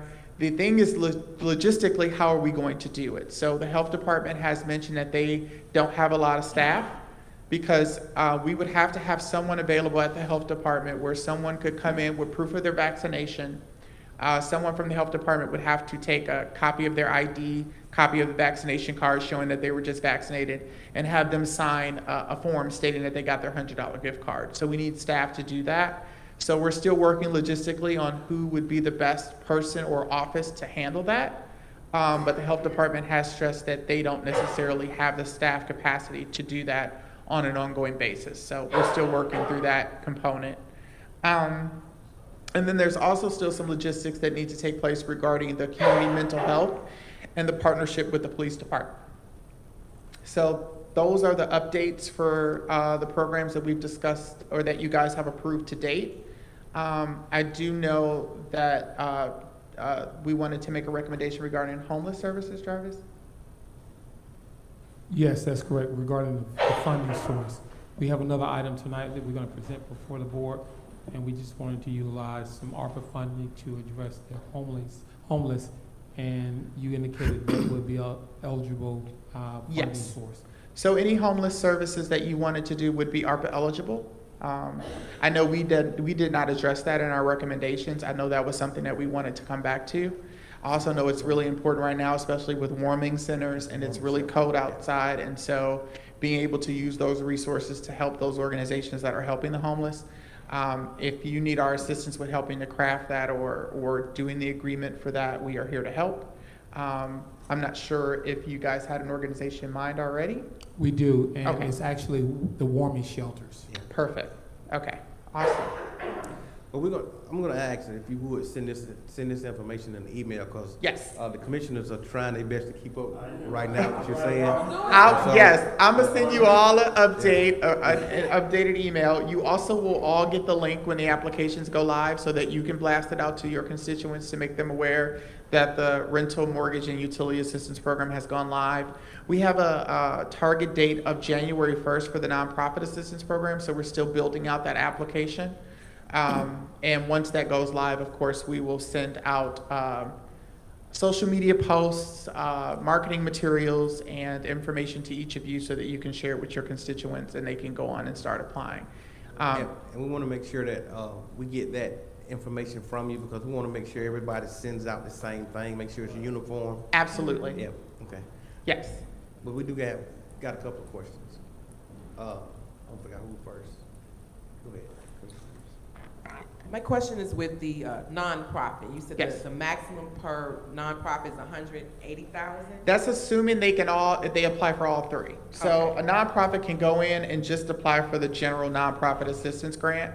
That's up to $100,000. Up to 100,000. Yeah, but say for instance it's a nonprofit and they also do youth programming. They could Okay. potentially apply for the general nonprofit grant and the youth nonprofit grant and get a maximum, I think, of 130 or 150, depending on how it breaks down. 150, because the youth engagement has a max of 50 and nonprofit has a max of 100,000. And Go ahead. No, go ahead. Nope, and say it's a church, right? And they've got a youth program, a food pantry, and they do the whole shebang. They can apply for up to $180,000. And I had some individuals ask if they received assistance previously, like from any other grant, like we've had funding out for nonprofits and small businesses, will they qualify if they've already received funding regarding COVID? So we ask about that. If they've got funding so we ask each of the nonprofits to kind of tell us what they want to do with the money, right? So if they got funding for that particular purpose already, then of course we wouldn't want to give them money for something they already got funded for. But we're assuming these nonprofits will be asking for money for programs in which they have not received assistance. But we do ask, at least, if they have received some form of assistance in the past. Let me ask you, did you address, because I might have not heard it, did you address the food pantry? Yes. Yes, food pantries and that nonprofit assistance. So it'll be part of the application that will have 3 separate programs in it, and each nonprofit can apply for each one. And the food pantry assistance program had the max of $30,000. Okay, that's right. Yeah. Okay, go ahead. In regards to the mental health, just to give you a name, Robert Fox is our accountability court person who Okay. I've actually worked with, and we've actually traveled to NACO to learn about mental health, and that's where it came from. Okay. I'm working with him and bringing on the sheriff department with that. So if, I don't know, whenever you have time, maybe we can set a meeting. Absolutely. Because we're going to have to put some dig into it, because I think the amount that we recommended is not enough. We just kind of put in a placeholder just to identify, but there's definitely going to be some increased costs related to that. And again, we also have to address any increased liability. So absolutely, if we want to set up a meeting with those stakeholders and try to figure that out, we're available. Commissioner Edwards and then Commissioner Evans. Thank you, Mr. Chairman. So, in terms of the nonprofit, that's a go live date of January 1, is that what you said? Correct. For the application process? Correct. And that process is still going to include, even for the nonprofits, a demonstration of financial hardship during that COVID period, whatever that might be, correct? Correct, yes. That's going to be part of that process, that whole application process. Correct, because most of the nonprofits were negatively impacted by COVID, right? Even if they got negatively impacted in 2020, they're still negatively impacted.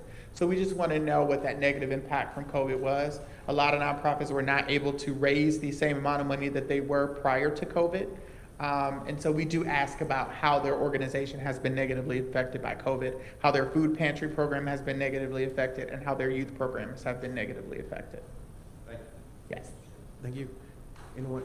Commissioner Henderson, I'm sorry. Thank you. What I want to ask is that once we start giving out grants through your group, through your consultant service, will the public be able to look at the people who have been awarded the grants? So how would they know who have been awarded what grant, what church? Absolutely. So how would they know that? So we at iParametrics aren't making the payments. That will go through Brittany. So we will give Brittany a list of organizations that meet the requirements, how much they apply for. And we recommend that you make that information public on your website. So as organizations are funded, you can put that information on there because it is public information and people may want to know what other organizations are funded. So that would be my recommendation, that that be included in some type of link on your website that's updated on a monthly basis or whatever to show which organizations have received funding and how much they've received. Correct. So I guess the follow-up question is to our county manager, Sims. How could we do that and make sure that's available from the very infancy of the program? Thank you. That's a great question, Commissioner Henderson. We will have access to the information, and we will be providing it monthly on our website to allow our citizens to know. Okay. Well, and one last question. How much money did you say is in that particular group of money? Is it 3 million, 2 million, or et cetera? For which program? I'm sorry. For the, you said that for the nonprofits, for the food bank, and all, I'm doing just one. It's one. And you get up to, I think, $130,000, $180,000. Right. So I think total, all combined, there's, let me tell you, hold on. I think it was almost $3 million total from all three programs. So it was $2 million for general nonprofit, and then I think it was like $500,000 for youth engagement, and $400,000 for food security. So almost $3 million total. $3 million. And in the event that we see that the demand is greater than what's there, I will come back to you and let you know, hey, we've given all the money away, but we still have these applications left. You guys still have some money in the pile that you can reallocate if you want to fund those additional organizations. So what the, and I think you had mentioned before, when times you came before the board, said that the underserved areas, yes, that you knew, said they would get a little priority, bit better attention, a priority. So how that works, and that's for every program, that's for rental assistance. If they're in a qualified census tract, their applications will be processed first. Same with nonprofit assistance. If they're in a qualified census tract, or if they meet a particular income guideline, being low, very low income, they will be processed first, and they will get first dibs to the funding. So any nonprofit that's in a qualified census tract will be processed first. Okay, thank you. So You're just for the counties, since I've been have been reelected, it's not quite official till I be sworn in. Just call me and let me know. Gotcha. It's for anybody. And I'll put the information so we can put a link so individual organizations can check to see if they're in a qualified census tract. It's pretty simple. You go to a website, you put the address in, and it'll tell you if you're in the purple box, you're in a qualified census tract. If you're not, then you're not. We're going to check that on the back end when we're reviewing eligibility, but it helps to have applicants know before they apply if they're in a qualified census tract or not. Thank you. You're welcome. I'm just gonna, Mr. Sims, I think that would be a great idea, what Commissioner Henderson said, if we can make that part of our transparency too, that we have on the website, that would be great. That would be great. Yes, sir. And we'll be able to provide you the information, even like for the rental assistance program, not individual names, but just the number of households that are assisted for each of your districts, so that you can share that information as well. Commissioner Sanders.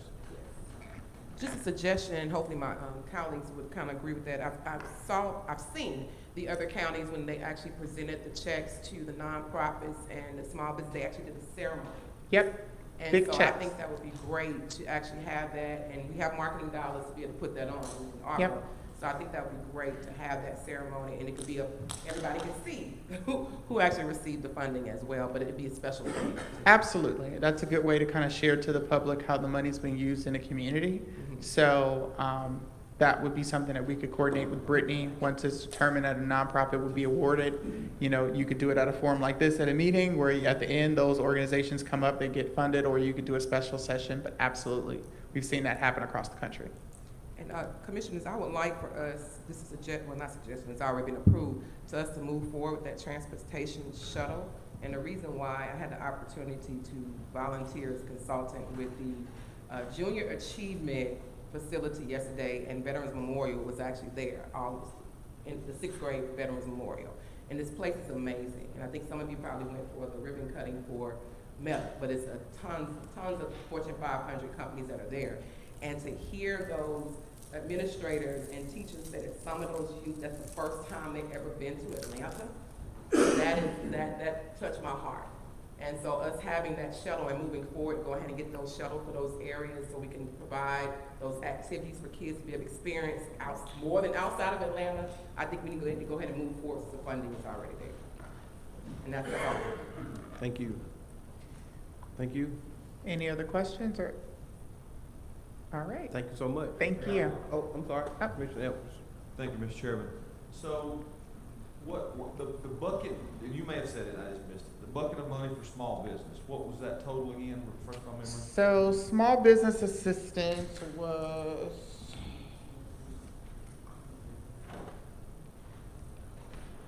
I think we had $1 million in small business assistance. We did $1 million currently. Yeah. Nonprofits was what? Nonprofits, we made it $2 million. But it was different. It was different avenues, is that correct? Correct. So Yeah. for small business assistance, we had a max of $20,000 per business. Yeah. Yeah, so nonprofits can get more, which why we put more money in that pot. But again, same with small business. Once we launch small business, if we see an overwhelming response, you guys still have money to the side. So that's why you guys are in a really good position. That way you can, put additional resources in programs where you see the need is there, as opposed to parking it there now. You can be reactionary and see, hey, we've got this swarm of small business applications. We only got $1 million. We may need to put another $500,000 in there. I'm not sure I agree with that amount. You think the amount is too low or too high? Oh, you think the nonprofit and small business, the disparity? Yeah, I don't like that, but it is what it is. Thank you, Mr. Chairman. Okay, thank you. Thank you, ma'am. We greatly appreciate you. No problem. You guys have a happy holiday. You too. Thank Thank you. you so much. We are forging ahead, Chairman. We are already at number 20. The next item on the agenda is Office of the County Manager is requesting authorization for property exchange with Gaithers Church, 1375 Newton Factory Bridge Road in Covington, Georgia, 30014. Mr. Patrick Jogstetter, our county attorney, will present. Good evening. You should all have in front of you the same information that's being displayed up on the screen right now. I want to walk through what the request that's been presented to your management team is, and then tell you the decision we're asking you to make. There are 2 parcels with stars on the information I've given you. There's one with a red star and one with the yellow star. The property with the red star is owned by Gaithers Church. The property with the yellow star is owned by Newton County. If you look at the property with the yellow star, just above it and to the left, you'll see the church, Gaithers Church. And if you're wondering why does the county own that piece and why does the church own the piece way up north, is because in 2002, as part of the process for acquiring property for the Bear Creek Reservoir, the county exchanged the 10 acres with the yellow star and roughly 6 acres with the red star with the church. The reason for that exchange is that the county needed the property that has the yellow star on it because it adjoins the creek that you see, the stream, river, whatever one calls it, that would have led into the Bear Creek Reservoir, and it was necessary for providing appropriate buffers and such as that. So here we are. That exchange happened 20 years ago, 2002. So here we are 20 years later. The church has requested that we exchange those properties back. And there's a few things I want you to be aware of before you make your decision. We're not asking you today to actually approve the final exchange. I'm asking you today to authorize me to go forward with the procedure. And the reason is it's a very cumbersome procedure under Georgia law when we exchange property. Georgia law requires that in order for us to engage in a property exchange like this, we have to do a number of things. The first thing we have to do is get both parcels appraised, both the property we're going to get and the property we're going to give. So I have to hire an appraiser and I have to have that appraiser conduct 2 different appraisals. The Georgia law also requires that we run a legal notice for 4 weeks prior to closing of the exchange. So for 4 weeks before we have a closing, there has to be a legal notice run informing the world that this closing will occur and that this exchange will happen. You also are required, in order to proceed with the exchange, to approve both of the appraisals. And the final step, or not the final step, the final hurdle that has to be cleared is that the appraisals must establish that the property that we receive is worth at least as much as the property we give up. In other words, it either has to be an even exchange or we have to come out for the better. If you look at the maps, you'll see that the parcel in red, which is the property the church owns, is roughly 6 acres, 5.7 acres according to the tax maps. According to the deeds that were executed back in 2002, it's a little over 6 acres. The property that we currently own that the church wants back is 10 acres. I don't know what the value of the land is. I'm not a real estate appraiser. I could not tell you, but my guess is that those 2 parcels of land are probably roughly equivalent. They're awfully close together. Maybe one is better land than the other, but my gut would tell me that we may have a value problem. The other thing you need to be aware of, and I can't tell you this for certain, but when the county acquired the 10 acres, again, it was done in conjunction with the Bear Creek Reservoir. This board has consistently declined to take action to dispose of property acquired for the Bear Creek Reservoir because you might build it someday. So if this 10 acres is an integral part of making the reservoir happen and you give it up, you're going to have to buy it again if ultimately the reservoir comes to fruition. I don't know if that's going to happen. None of us know if it's going to happen, but it is something that this board needs to be aware of. This process does not come without cost. Obviously, for me to hire an appraiser to conduct 2 appraisals is going to be, for land of this nature, my guess would be total cost somewhere $3,000 to $5,000, something like that, for the appraisals. We probably are going to have the property currently owned by the church, the Red Star property, probably have to have it surveyed. The reason is there's a significant difference between the acreage shown on the tax assessor's maps and the acreage shown on the deeds by which the county acquired the property. I have not run title of these properties, so I can't tell you for certain if it's a problem, but it's a possibility. I also will have to run title to both of these properties. We can't engage in exchange unless we have the title run. It's going to be a closing just like any other closing. And it'll take some time. So there is some expense between the appraisals, if we have to get a survey, the title work, and all the fees that I'll have to charge for the time it takes, and legal advertising costs. It's going to cost a little bit of money. It does not make a whole lot of sense, in my mind, for the church to own property that's several hundred yards from where the church is, and for the county to own the property that's right next door to the church. I understand the church's desire to make this exchange, but I do want to caution this board that there's a time element, there's an expense element, and there's a risk element to the county. And it's my job to help the county do what's best for the county. I don't exist as much as I want to help the church. I can't provide, if I'm tipping the scale one way or the other, I've got to tip it in favor of the county. So what we're asking for you to do today is to instruct myself and the manager as to whether or not you want us to proceed with this process. You can always vote against it when the exchange is brought to you. So we could proceed with this, take some time, vote against it when the exchange is brought to you, but to do that, you're going to incur some expenses. I'm going to have to get these appraisals. I'm going to have to do the work I've got to do. We may or may not have to get an appraisal of the northernmost parcel, or not an appraisal, a survey. I tend to think we won't, because I think the boundaries are fairly well defined. It's a straight line along the northern boundary. There's this weird squiggly line. You can barely see it up on the screen or on your package. I don't know if that's a creek. I'm not sure what that boundary is. If it's a creek, we probably won't have to get it surveyed, but we'll have to find that out. And then there's the issue, obviously, of the reservoir. So that's what we're here for you today. Mr. Sims, you think I've left anything out? I want to make sure I give an accurate picture. I think you included everything. Yeah. So we really need some guidance as to whether you want us to open a file or close a file. That's really what it boils down to. Are we going to go through this process, bring it back to you after we incur the expense, or do you want us to tell us to cut this off now? It's entirely up to you. I'm happy to do it either way. So, Patrick, let me start off, and I love the church, and as a minister, I don't want to be the bad guy, but I got to ask the question, because, you got to do what's right for the county, first of all, because that's what we raised our hand to do.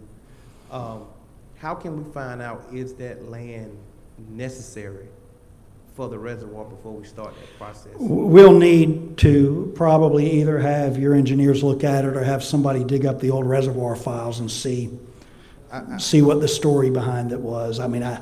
Honestly, I would tell you that's what we need to do before we even go further. We need to know, is that land necessary for the reservoir? Because I'm going to tell you, the way we are growing and the economic development that are approaching our community, I think sooner or later we're going to need a reservoir. So we need to know, this board needs to know, is that land deemed necessary for that particular reservoir? What I can tell you is that's Henderson Mill Road, as you all know, where the property fronts. Everything on the other side of Henderson Mill Road is owned by the county already. Everything on this side, the side of the road where the church is, starting at the very north where you see a little muddy pond. It's a little muddy, that's actually a big pond. Every parcel from there down south to the next piece south of the Yellow Star property is owned by the county. So the county incurred pretty great expense back in 2002 to acquire everything along that side of the road. That tells me that at the time, under those plans, it was either desired or needed. I don't know if the county in 2002 was in the business of buying land it wanted or land it needed. I think this county, this board, is more in the business of buying land it needs. And I don't mean to criticize the prior board, but every board has a different view towards real estate acquisitions. In order to find out if that's needed, we will have to probably pull the Bear Creek Reservoir files and have an engineer have a look at it and give us just let us know, do we need that, or was there a... Officer James Brown, we could certainly have him look at it, I'm sure he can tell us. But I'm going to let the commissioners ask questions. I know Commissioner Evans was first. No, I got you. But he was first. Go ahead. Thank you, Mr. Chairman. So I'm familiar with both these pieces of property. I think I would ask that if we're not voting on a resolution, but certainly a subject that can be tabled for a period of time so that I can discuss with the parishioners of that particular church about some of the issues I want to talk to them about. Just to give you a little history, this piece of property that Gaithers Church now owns is next to a piece of the county property that is basically a landfill.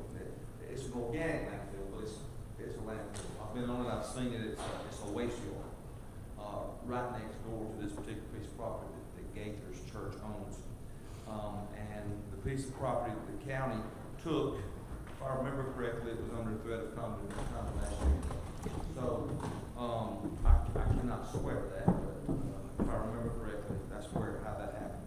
And the last thing I would like to bring up is, if we did a land swap, could we reduce the size of the piece of property that Gaithers Church needs so that we have a shoreline that we own as a county on a reservoir or whatever. So, but all that has got to be, I've got to speak with the people of the church about a couple of financial issues before I would suggest that. Those are just things that are going through my mind, so he's not going to bring it up. So I would ask that, it's in District 1, I would ask that we put this we put this on hold for a period of 60 days to get us through the holidays and maybe through the first month of the year, so that we can discuss it further. And that would give me time to get with the church folks and discuss that with them a little further in terms of some money too. So. And if I could, I'll answer sort of the two questions that I heard from you. Number one, could we reduce that 10 acres? We certainly could. If that's the deal that's ultimately made, we could survey out a smaller portion of it, appraise a smaller portion of it. Secondly, was this property bought under threat of condemnation? I don't know how much threat of condemnation there was, but all of the property that the county acquired in order for the Bear Creek Reservoir was what the law understands to be under threat of condemnation. When the county goes out in the marketplace and buys property, it is always under threat of condemnation because you can condemn. And I can tell you with absolute certainty, a handful of those parcels that the county owns that you can see on that screen were in fact condemned. The parcel to the south of the yellow parcel was condemned. I think some of the parcels across Henderson Mill Road were condemned. Now that doesn't mean, all that means is maybe it could have been a title problem, it could have been a seller was absent, it could have been a mortgage company didn't cooperate. You never know, or it could have been we went to war with them. We don't know the circumstances under all those condemnations, but it was acquired. There was at least the possibility of a condemnation to make this acquisition. Thank you. Okay, I got Commissioner Henderson. Thank you. I was thinking the reason why since I'm some of the older guy on the board, that it was purchased for a dam of sort there too, because they found out that they said they couldn't put it on the other side.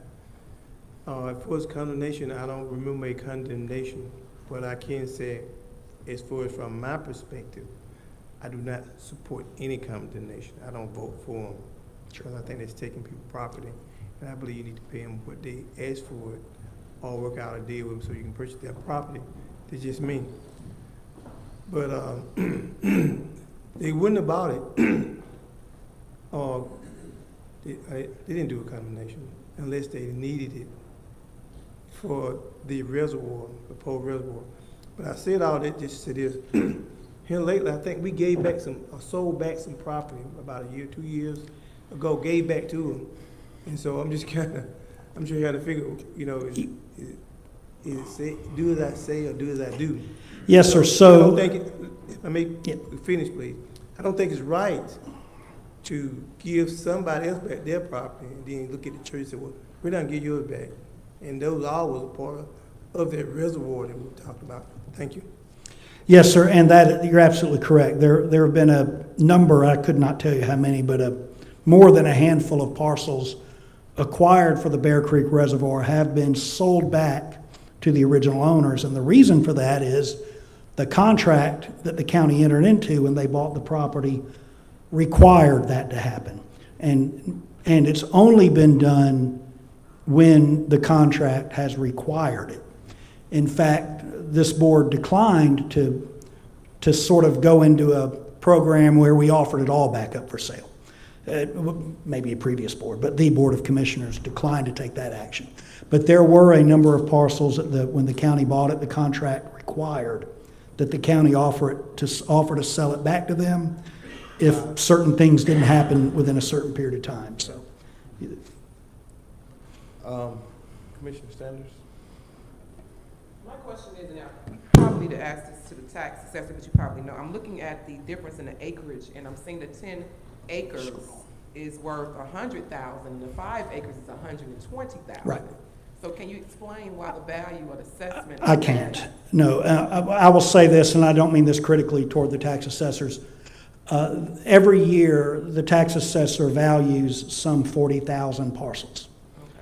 I don't think any of us reasonably, realistically expect that every one of those assessments is absolutely correct, right? They do a really good job. If they didn't do a really good job, the state wouldn't approve the assessments. But can I explain it? I can't. What I suspect, what my expectation is, that the smaller acreage parcel, because it's further from so the green and the blue on the map, the blue is water and the green is wetlands. So, which means, when you're adjacent to water, adjacent to wetlands, you're low and you're generally, more prone. None of it's in floodplain, but it's probably lower, less usable property than the property to the north. But as Commissioner Edwards said, the property to the north you can even see, and as you look on that map, you can see it's adjacent to, I think it's an inert landfill, so it's not a garbage landfill, it's more of a construction debris landfill. So, you know, stumps and dirt and stuff. That probably has some impact on the value. But, you know, I wouldn't guess. And the law actually, sometimes the law says you must determine the values, but this law actually says you must appraise. So we have to go out in the marketplace and get an appraisal, we can find out. Thank you. Commissioner Mason and then Commissioner Cowell. Thank you, Mr. Chair. So my question is, and I don't know if we know this at this particular time, but what would be, if we know that this land where the yellow star really isn't developable, you can't really develop on it, what would they even want to exchange? Why would they want to exchange it if you can't really develop? Is there a specific intent? Do we know why they would want this particular land back if you can't really develop on it? Because I would think that would be your objective, because the church maybe wants to expand, or they want to grow, or they want to develop. But if it's really not developable land, why would they even want it? I don't even know if we know that. Right, and I don't know that. It could very well be that. It could also be the very human feeling of the county got this property, builds a reservoir, here we are 20 years later, there's no reservoir, I want my property back. Which is a very reasonable response. That very well could be what it is. But I don't know. I haven't heard directly from the church as to the reason. Could very well be they want to grow. It's this parcel and the existing church are separated by the road. I think it's the Newton Factory Bridge Road that separates the two.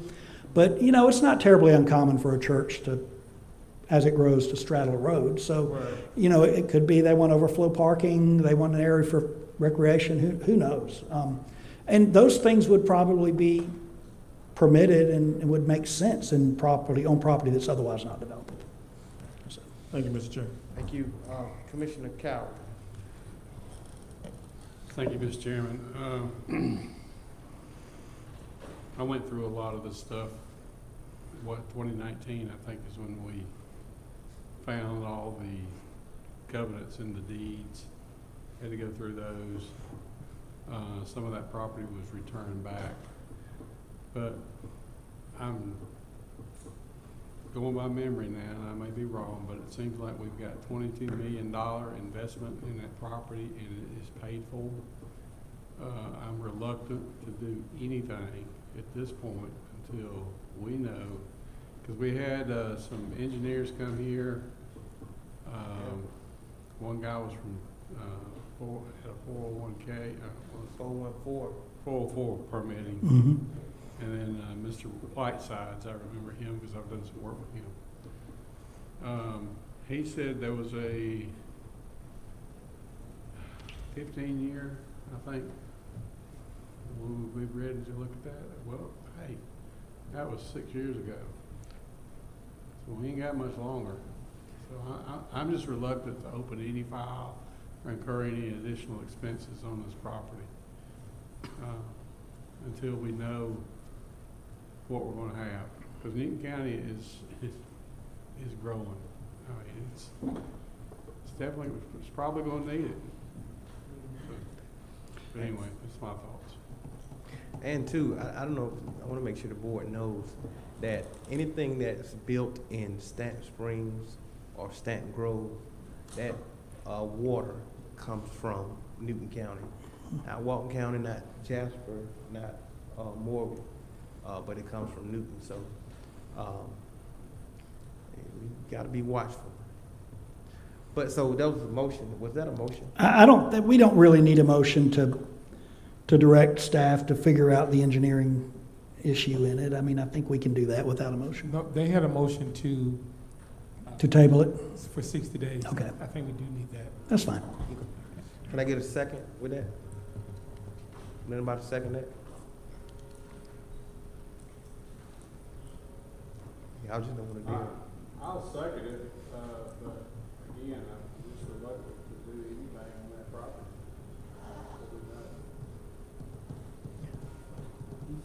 He got, so it's been motioned by, Commissioner Edwards that we table this, it's been seconded by Commissioner Cowan, and discussion, Commissioner Henderson. Yeah, we table, I'm sorry, we table this. Right. But I just had a quick question. I believe that we should be consistent as a board. And maybe I was, I don't believe in treating one entity, whether it's a church or whether it's somebody who live differently from anyone else. And so if we gave the opportunity to sell back property to other, families, then we should get that same option to the church. But when we did it, and I was here, when we did it, it was because we knew water, we were going to need water. But when the new commissioner came in, they weren't quite as interested in the water factor as we are, as it's coming back to us now. And when we wanted to sell it, guess what? You couldn't get the same money that you had or that we had bought it for. We started looking at it. So, I just where I'm at is that they do the same as we had done for others. Thank you, Mr. Chairman. Commissioner Edwards. Thank you, Mr. Chairman. I'm sorry, one more comment. I asked for this to be delayed because I believe it could be a compromise that's financial net zero in the county. That's what I'm thinking. So, and the church gets with it. So that's the reason I said that's his steps. Thank you. Thank you, sir. All in favor? He made a motion that, you second the motion that we table this. I know, you want to table it for 60 days. Yep. But you still want to try to work a deal with the church, is that what you're saying? I'm going to discuss some things with the church, myself and the sheriff today. I would like to hear from the church. I think I would like to hear from the church. Well, I know that's if we could, yeah. Secret. Okay, that's fine, we'll just move on. Yeah. All in favor? We'll get a chance to hear from the church if they bring it back, if it's brought back to the board. Okay. Okay, we're gonna ask again. All in favor of tabling this for 60 days? I'm sorry, I'm just changing my mind on that. Okay. So, wait a minute. There's a motion on the floor. We can't talk on the motion. Yeah. I mean, that's a was it 5-1? It was 5-1? Table it, but, it's fine. I didn't, it's 5-1. I didn't see it, but if the county attorney said it was 5-1, it was 5-1. All right, so we're gonna table that for 60 days. 5-1. Mr. Chairman, the next item on the agenda is item number 21 by Mr. Jarvis Sims. Office of the County Manager is requesting BOC approval of Georgia Probation Management, Inc. contract for probation, supervision, and rehabilitation services. Mr. Chairman and Board, we have before you all just a contract with Georgia Probation Management to provide contractual services for our probation, supervision, and rehab services. This contract has been reviewed by legal. It's ready for you all approval. Thank you, sir. I seek a motion, please. So moved as stated by the county manager. Can I get a second? There's been a motion by Commissioner Edwards, and second by Commissioner Mason. Discussion. All in favor? 5-0. Thank you. Chairman, we have items now, number 22, update on LOST, the local option sales tax negotiations. Thank you. Thank you, Mayor. Hey, good evening, Commissioners. I won't keep you too long. So what you should have in front of you is a resolution to approve the loss certificate. Briefly, the loss local option sales tax, it's one of the 1 penny taxes that are collected at the point of sale. That sales tax generated $14.8 million this year. The revenues are used to reduce property taxes.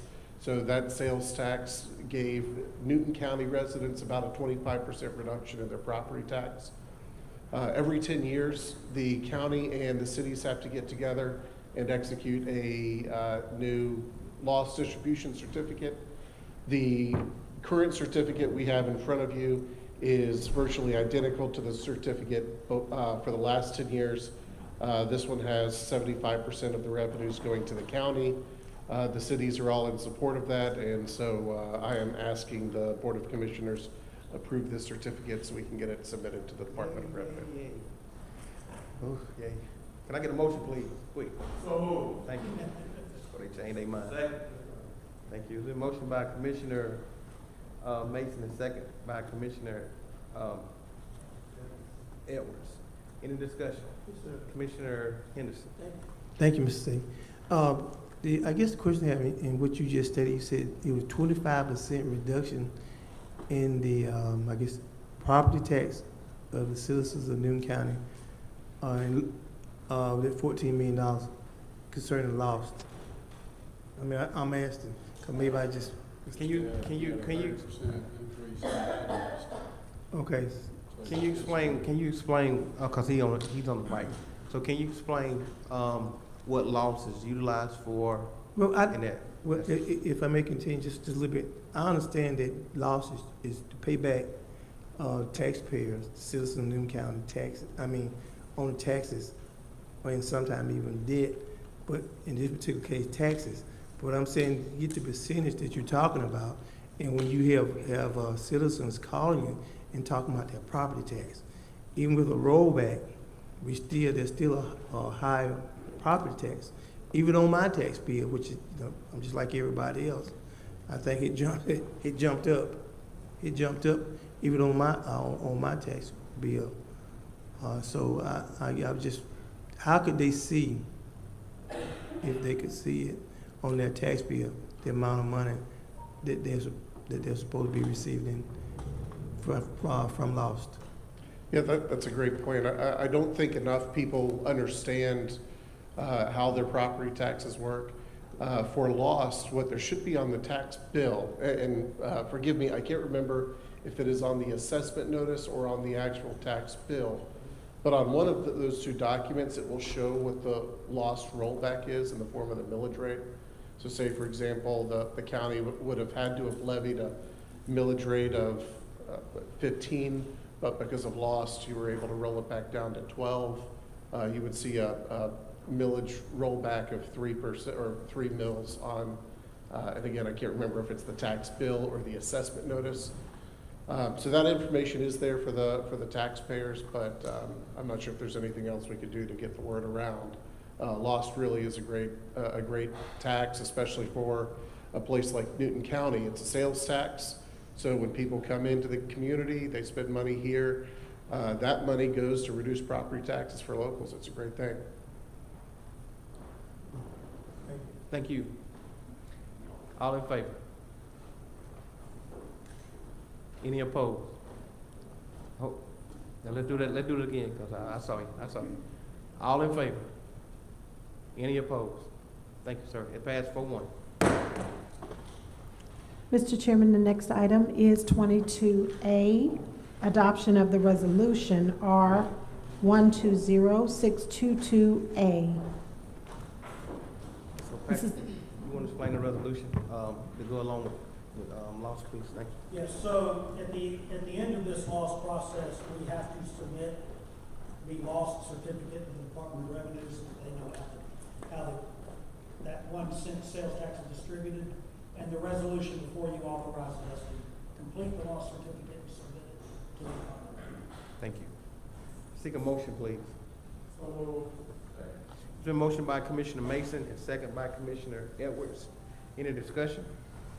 All in favor?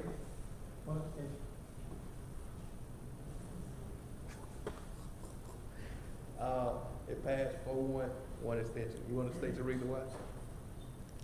Well, it's very simple. Our taxes here in Newton County is still high, even though we talked about rollback, and it's one that basically I didn't support, but somehow or another I ended up voting for it.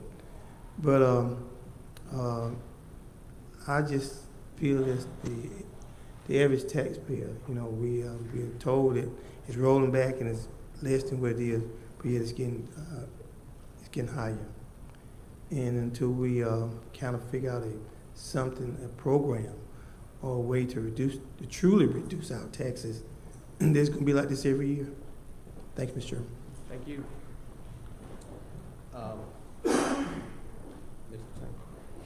Chairman, the next item, we are on number 23, presented by Mr. Jarvis Sims, Warming Center update. Thank you, Mr. Chairman. So back on October the 4th, you all tasked me to meet with the city to discuss warming shelters for our county. Had an opportunity to meet with the city manager as well as the deputy city manager, and they are in agreement with us providing the warming shelters.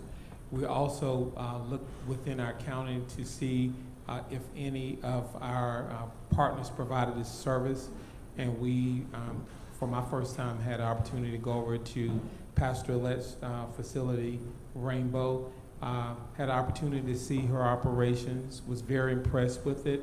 I think this would be great service for this particular need for us. We also discussed the financials, the county. If it's possible, we would like to support with $50,000 using our ARPA fundings, and the city would like to contribute $30,000 of their for contributions. The city is also asking us to have a procedure where we provide monthly reports of financials, which I do believe that is in agreement, as well as for us to continue to do the site assessments, which I did go over to this particular facility and doing a site assessment, as well as having, ongoing conversations with Pastor Lett, which with my first meeting with her, I was impressed. Was very impressed actually with the facility, with the essential services that they had as far as bedding, showers. We also talked about food, clothing. All of those services were in one house as far as them versus us trying to outsource it and have different entities provide the same services. She can do it there at that particular facility. So if the board would approve this item for us to support Rainbow in the amount of $50,000 utilizing the ARPA funding. Okay, let me get a motion on the floor. Can I get a motion on the floor, please? So. It's been motioned by Commissioner Mason and second by Commissioner Edwards. Discussion, Commissioner Sanders. At the parade, I was talking to some city council members, and they told me it was, they were asking me questions about it, that they agreed to it, but it was with the church. So are they aware? Just want to make sure, because they questioned me, they stopped me. Okay. So they said it was with the church. So are they aware? Because they said they were partnering with us in regards to a church. They're partnering with us. Actually, we have before you all an IGA, so their partnership is actually with the county, and we will be partnering with Rainbow as providing this service. Because they were informed that they were given the fund, because they said by law, and Patrick probably corrected me on this, I didn't know this, they said by law, the city, municipalities cannot donate to nonprofits, they have to give it to the county. That's correct. And they were informed that it was a church. So this, I was stopped on Saturday at the parade. That's how I knew this was on the, coming on the agenda, this was discussed. So that's my question in regards to that. And my second one, I don't know, Patrick's probably gonna ask the first one. When we talked about this on October 4th, you mentioned it was coming out of the contingency fund. So now I see it's ARPA, so my question would be is this coming out of the $5 million that we already approved, or the amount of money that's left over that we possibly gonna utilize for something? If it's possible, the $50,000 will come out of the money that we have not utilized from ARPA. And the reason why I am proposing utilizing ARPA funding is because this is an allowable expense. I spoke with our consultants about this, and this is an allowable expense that is, it's used for these situations versus us using contingency. As regarding the IGA is with the city, so they will be providing the funding to us. We will be managing the relationship with Rainbow. As far as, she also, Pastor Lett is a nonprofit I'm entity. aware. I just want to make sure because I think the city council is thinking something else. I don't have a problem with supporting the nonprofits, but the council members who voted are thinking something else because they stopped me. So I would like to make sure that they are aware, or we understand, because they completely told me something different on Saturday. I honestly, I spoke with their manager as well as their deputy, and Yeah, but the manager is not the official, the people that vote, so Oh, that's well, what I I want to make can't, sure. I don't know how they presented it to their council. Yeah, so these council members said something different. So that was my only question. I just want to make sure that we are with them. That's all. Commissioner Mason. Thank you, Mr. Chair. If I could just add to the conversation, whenever there's an intergovernmental agreement between the city and the county, it's not where the city is in agreement with the warming shelter directly. So the city of Covington is not partnered with the actual warming shelter themselves. They are partnering with the actual county. Right. And so that's the partnership. So it really, it's somewhat irrelevant of where that partnership goes, because their partnership is not with the warming shelter, their partnership is with the county. And then the county will actually decide and determine how those funds are actually utilized. That's generally how an intergovernmental agreement works whenever it's between the city and the county. And so I just kind of want to bring clarity to that particular portion of the conversation. So the city is not in an agreement with the warming shelter or the shelter themselves. They're in agreement with the actual county.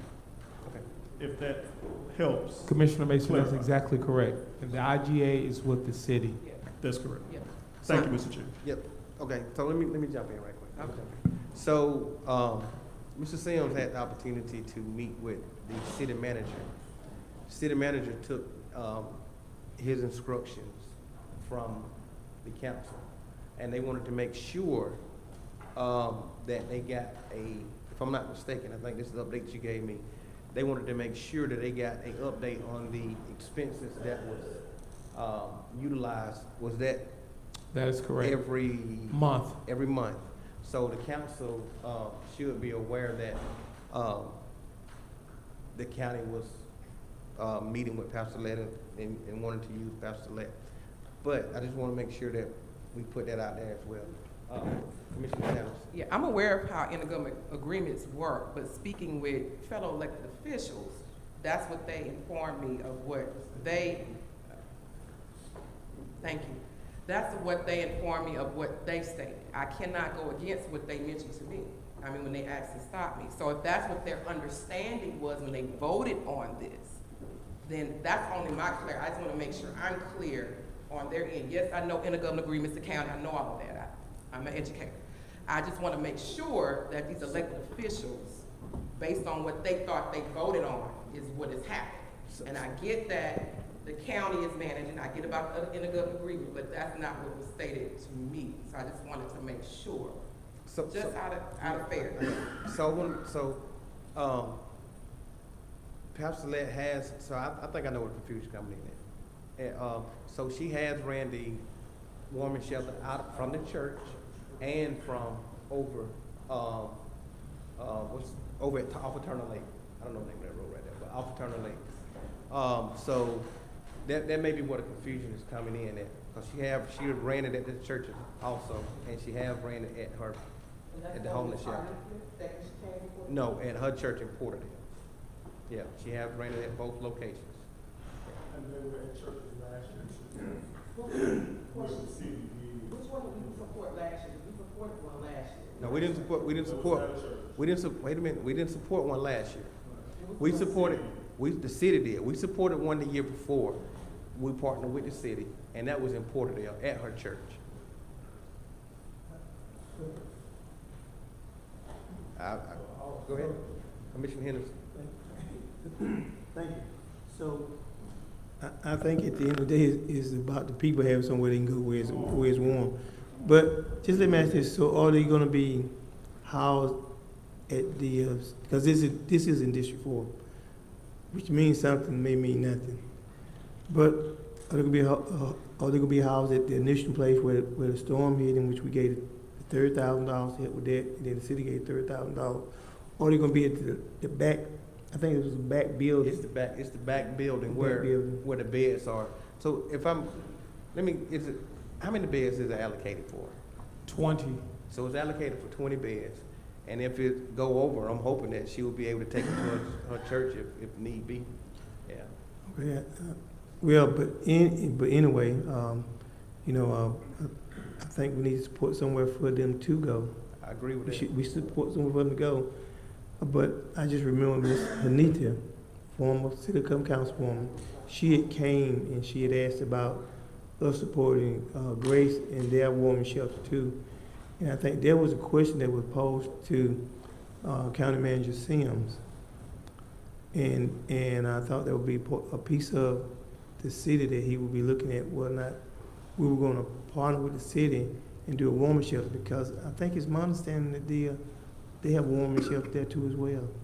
And so, so I guess the question is duplicating the same service for we don't know how many folks, but duplicating the services.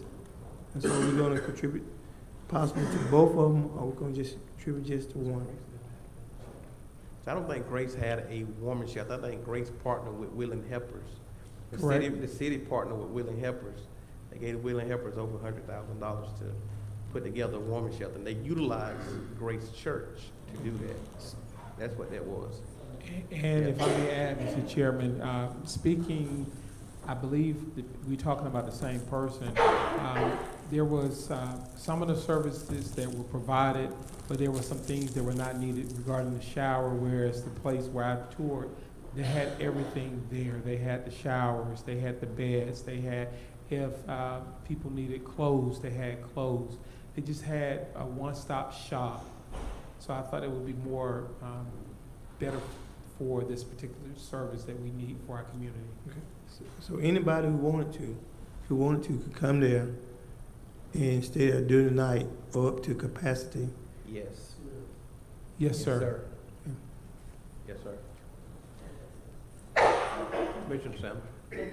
The other question was in regards to the warming shelter, because you have a lot of unsheltered people all over the county, especially they're staying in the woods next to the enclave of Fairview. Is there going to be, is the shuttle service to get these people there? Because they're all over the county. So how are they going to get to this warming shelter to be able to bring them there? And Pastor Lett addressed that as well. She showed me her buses, as well as she indicated she was very familiar with where we had homeless people in our community, and she would be going there to see if there was a need to address those people. Commissioner Henderson. So would the $50,000 be like once every so often, or once a month? Would it be a one time? One time, but I would like it for the board to take in consideration that we have something in place yearly that we know, and then we would have a scheduled date as well as an end date for it, so we would not have to have this discussion. I think right now we're kind of behind. We've already had a lot of cold days, so we would rather going forward in 23, if we know October 1st, October 15th, we just have a date in mind, or when the temperature drops at a certain level, I think that says in the IGA, we go ahead and put this in motion. Thank you. So we got a motion on the floor.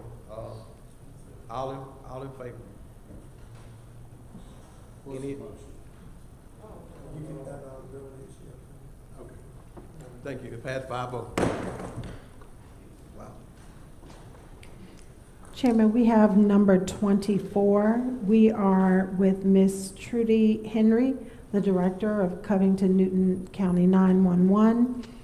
Covington-Newton County 911 is requesting BOC approval of Memorandum of Understanding between Newton County and Butts County, Georgia for access to the 700, 800 trunking talk groups. Thank you for being here. Good evening. How are y'all? What I'm here for is some MOUs, some memorandum of understandings between surrounding counties that are around us. We're getting to that point with the radio system that we're ready to work. Well, I've been working with them for months now, but work with them and program in our radios to have mutual aid talk groups between each county. We're working with all of them, but I have the ones, I have Butts County, Morgan County, Rockdale County, and the state of Georgia is ready to be signed by y'all. They've already been signed by their boards, and they're ready for Newton County signatures. I'm still working on Walton, Jasper, DeKalb, and Atlanta PD, just because they're on the interstate, and public safety agencies have requested those as well. Henry County as well. So those will be trickling in hopefully pretty soon, but right now I have those 4 that I'm trying to get signed so we can move forward with programming our radios. Thank you. Guys, I seek a motion, please. Can I get a second? Second. It's been motioned by Commissioner Mason, second by Commissioner Cowan. Any discussion? All in favor? Pass 5-0. Thank you so much. Thank y'all so much. Y'all have a good evening. Thank you. Chairman, we're at the last item as far as the agenda per se. Item number 25, the discussion for Newton County Board of Commissioners, the 2023 Commission Meeting Calendar.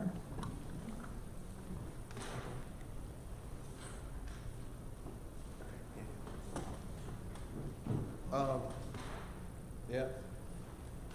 So.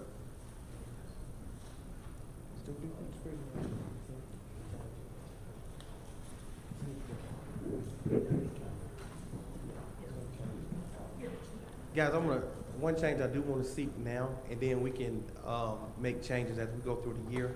But I do want to change the first meeting to the 10th because of the way the holidays is falling, to give staff an opportunity to make sure that they get the information in that we need for the agenda.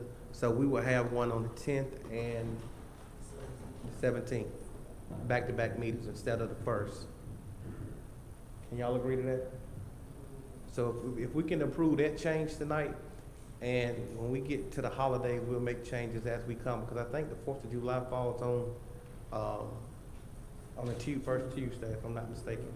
So once we get further along in the year, we'll make changes as we get there. Can I get somebody to make that as a form of motion, please? Thank you, sir. It's a motion by Commissioner Henderson and second by Commissioner Mason. Any discussion? All in favor? It passes 5-0. Thanks. Chairman, we are now at item number 31, citizen comments. Can we do the alcohol reading? Not all of them. We got to do all of the ones in the county. Item number 30. The renewals. Item number 30, which is 2022 alcohol renewal listing, which is included in your packet.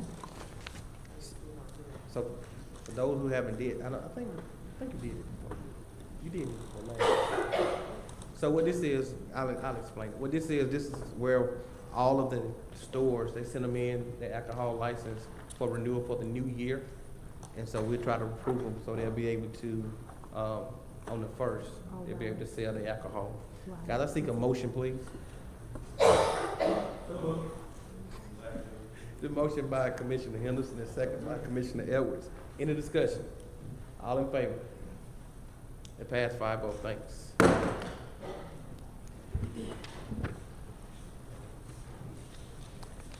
We are at the final. Next is citizens' comments. This is an opportunity that we allow citizens to make comments. You have 3 minutes to do so. Please state your name and your address for the record, please. You have 3 minutes to do so. Please utilize this first mic. You may come at this time.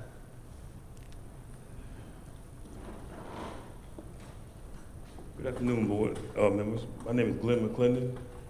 I'm here. I'd like to make an offer to the county for affordable housing for the homeless and the low income. In the process, I'd like to create a workforce to put these homes together. I have a brochure here that I know that I can't do it in 3 minutes. So I'd like to pass it out if possible, so you can view it later on in your time, if you're convenient, as possible.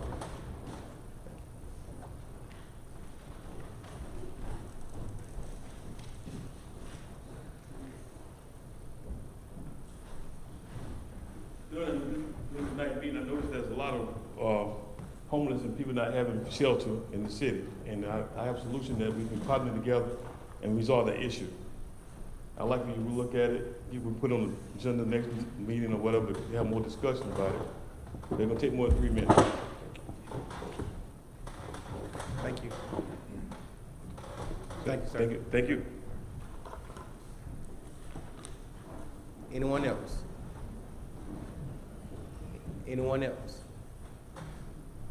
Anyone else? Commissioner Edwards. Thank you, Mr. Chairman. I'll be brief.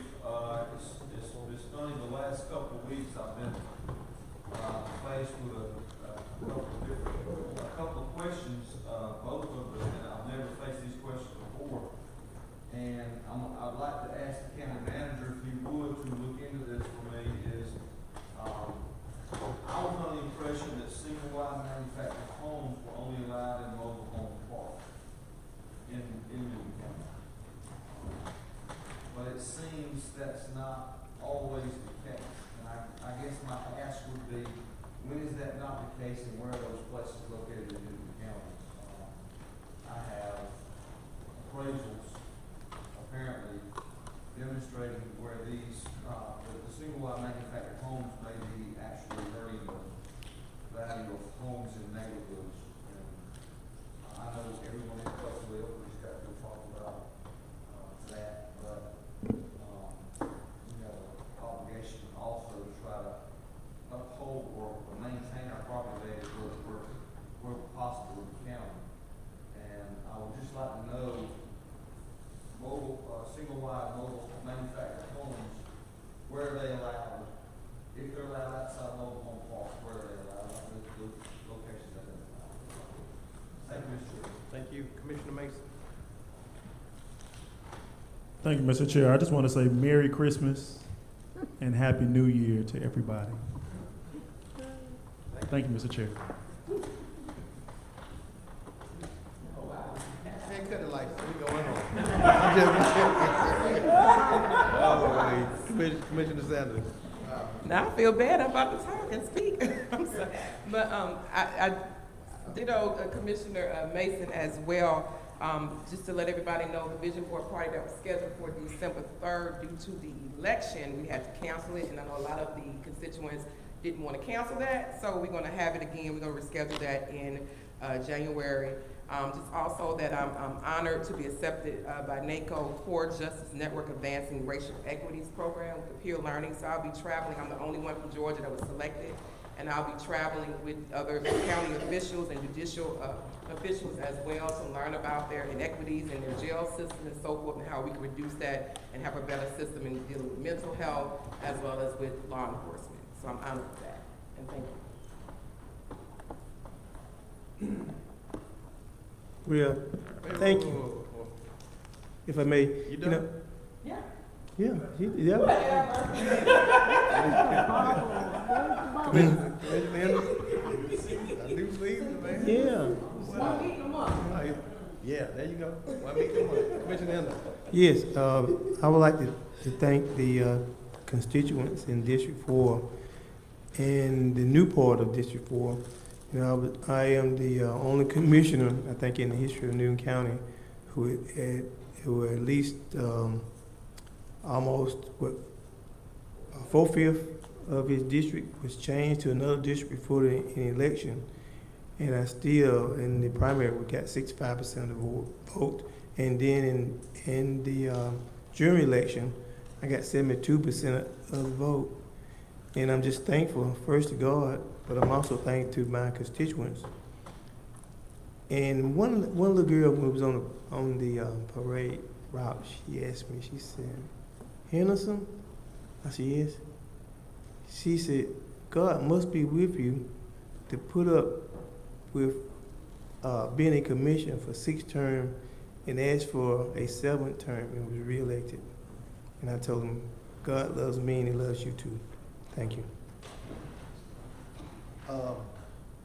Commissioner Cowell. Thank you, Mr. Chairman. I want to reemphasize what Commissioner Mason has said. Wish everybody a Merry Christmas and uplifting New Year. coming up. Thank you for inviting me to participate in the parade. Thank you for coming. Thank you for coming. So, First time. I'm not really a parade person, but it was actually pretty fun. Now, let me get to some things. Chester, Moat Road and 162, is there any plans on fixing that particular intersection?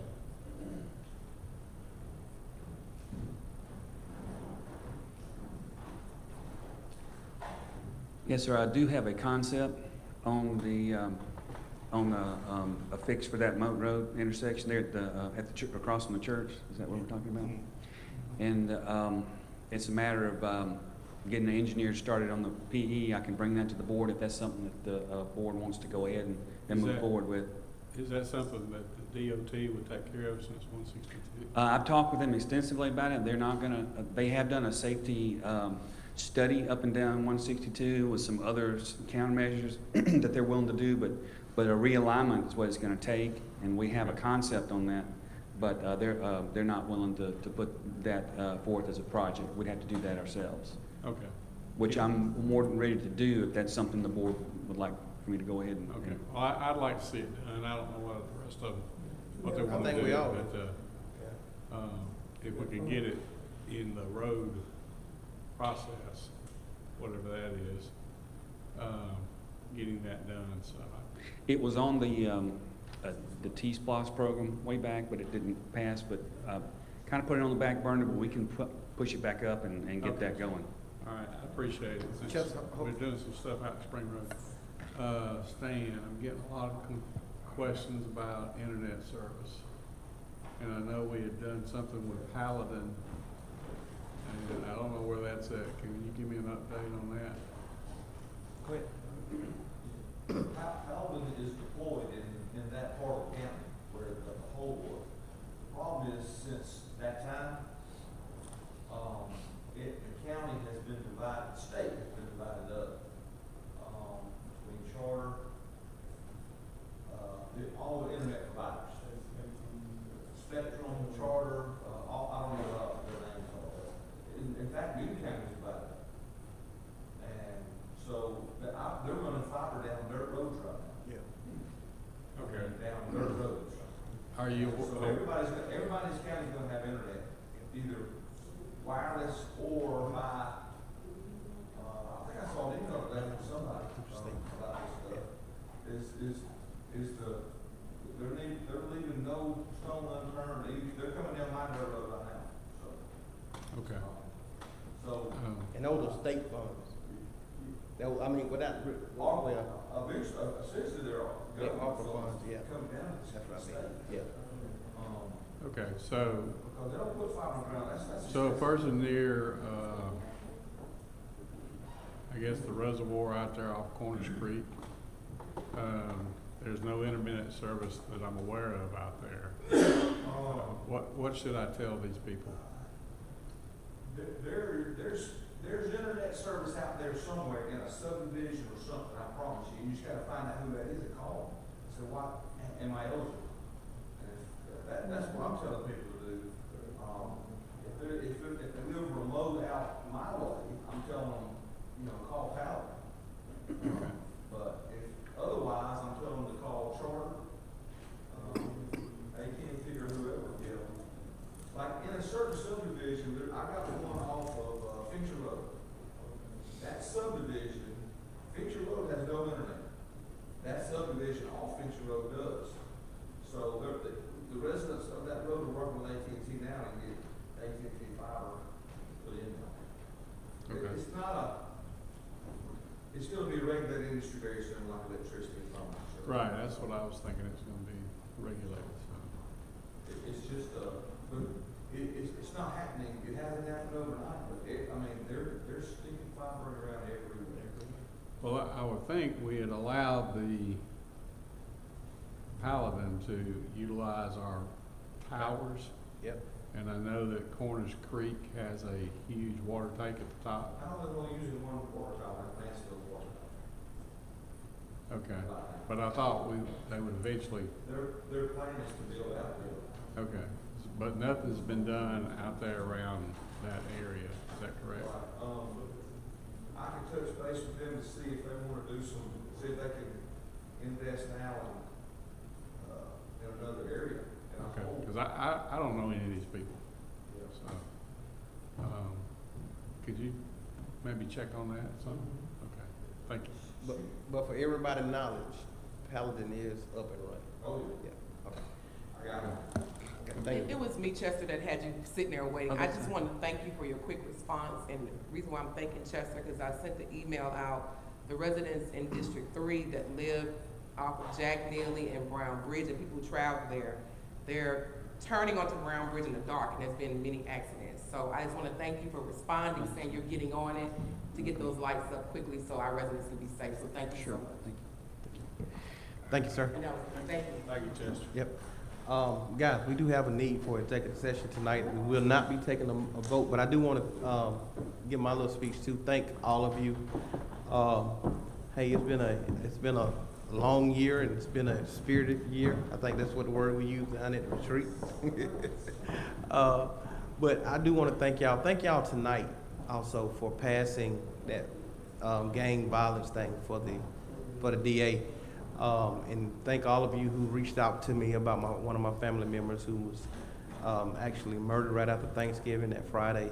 And we believe it was gang violence. So thank y'all for that. We greatly appreciate it. And we do need a motion to move into executive session for real estate purposes. And also, congratulations to the Georgia Bulldogs. Can I get a second, please? Second. All in favor?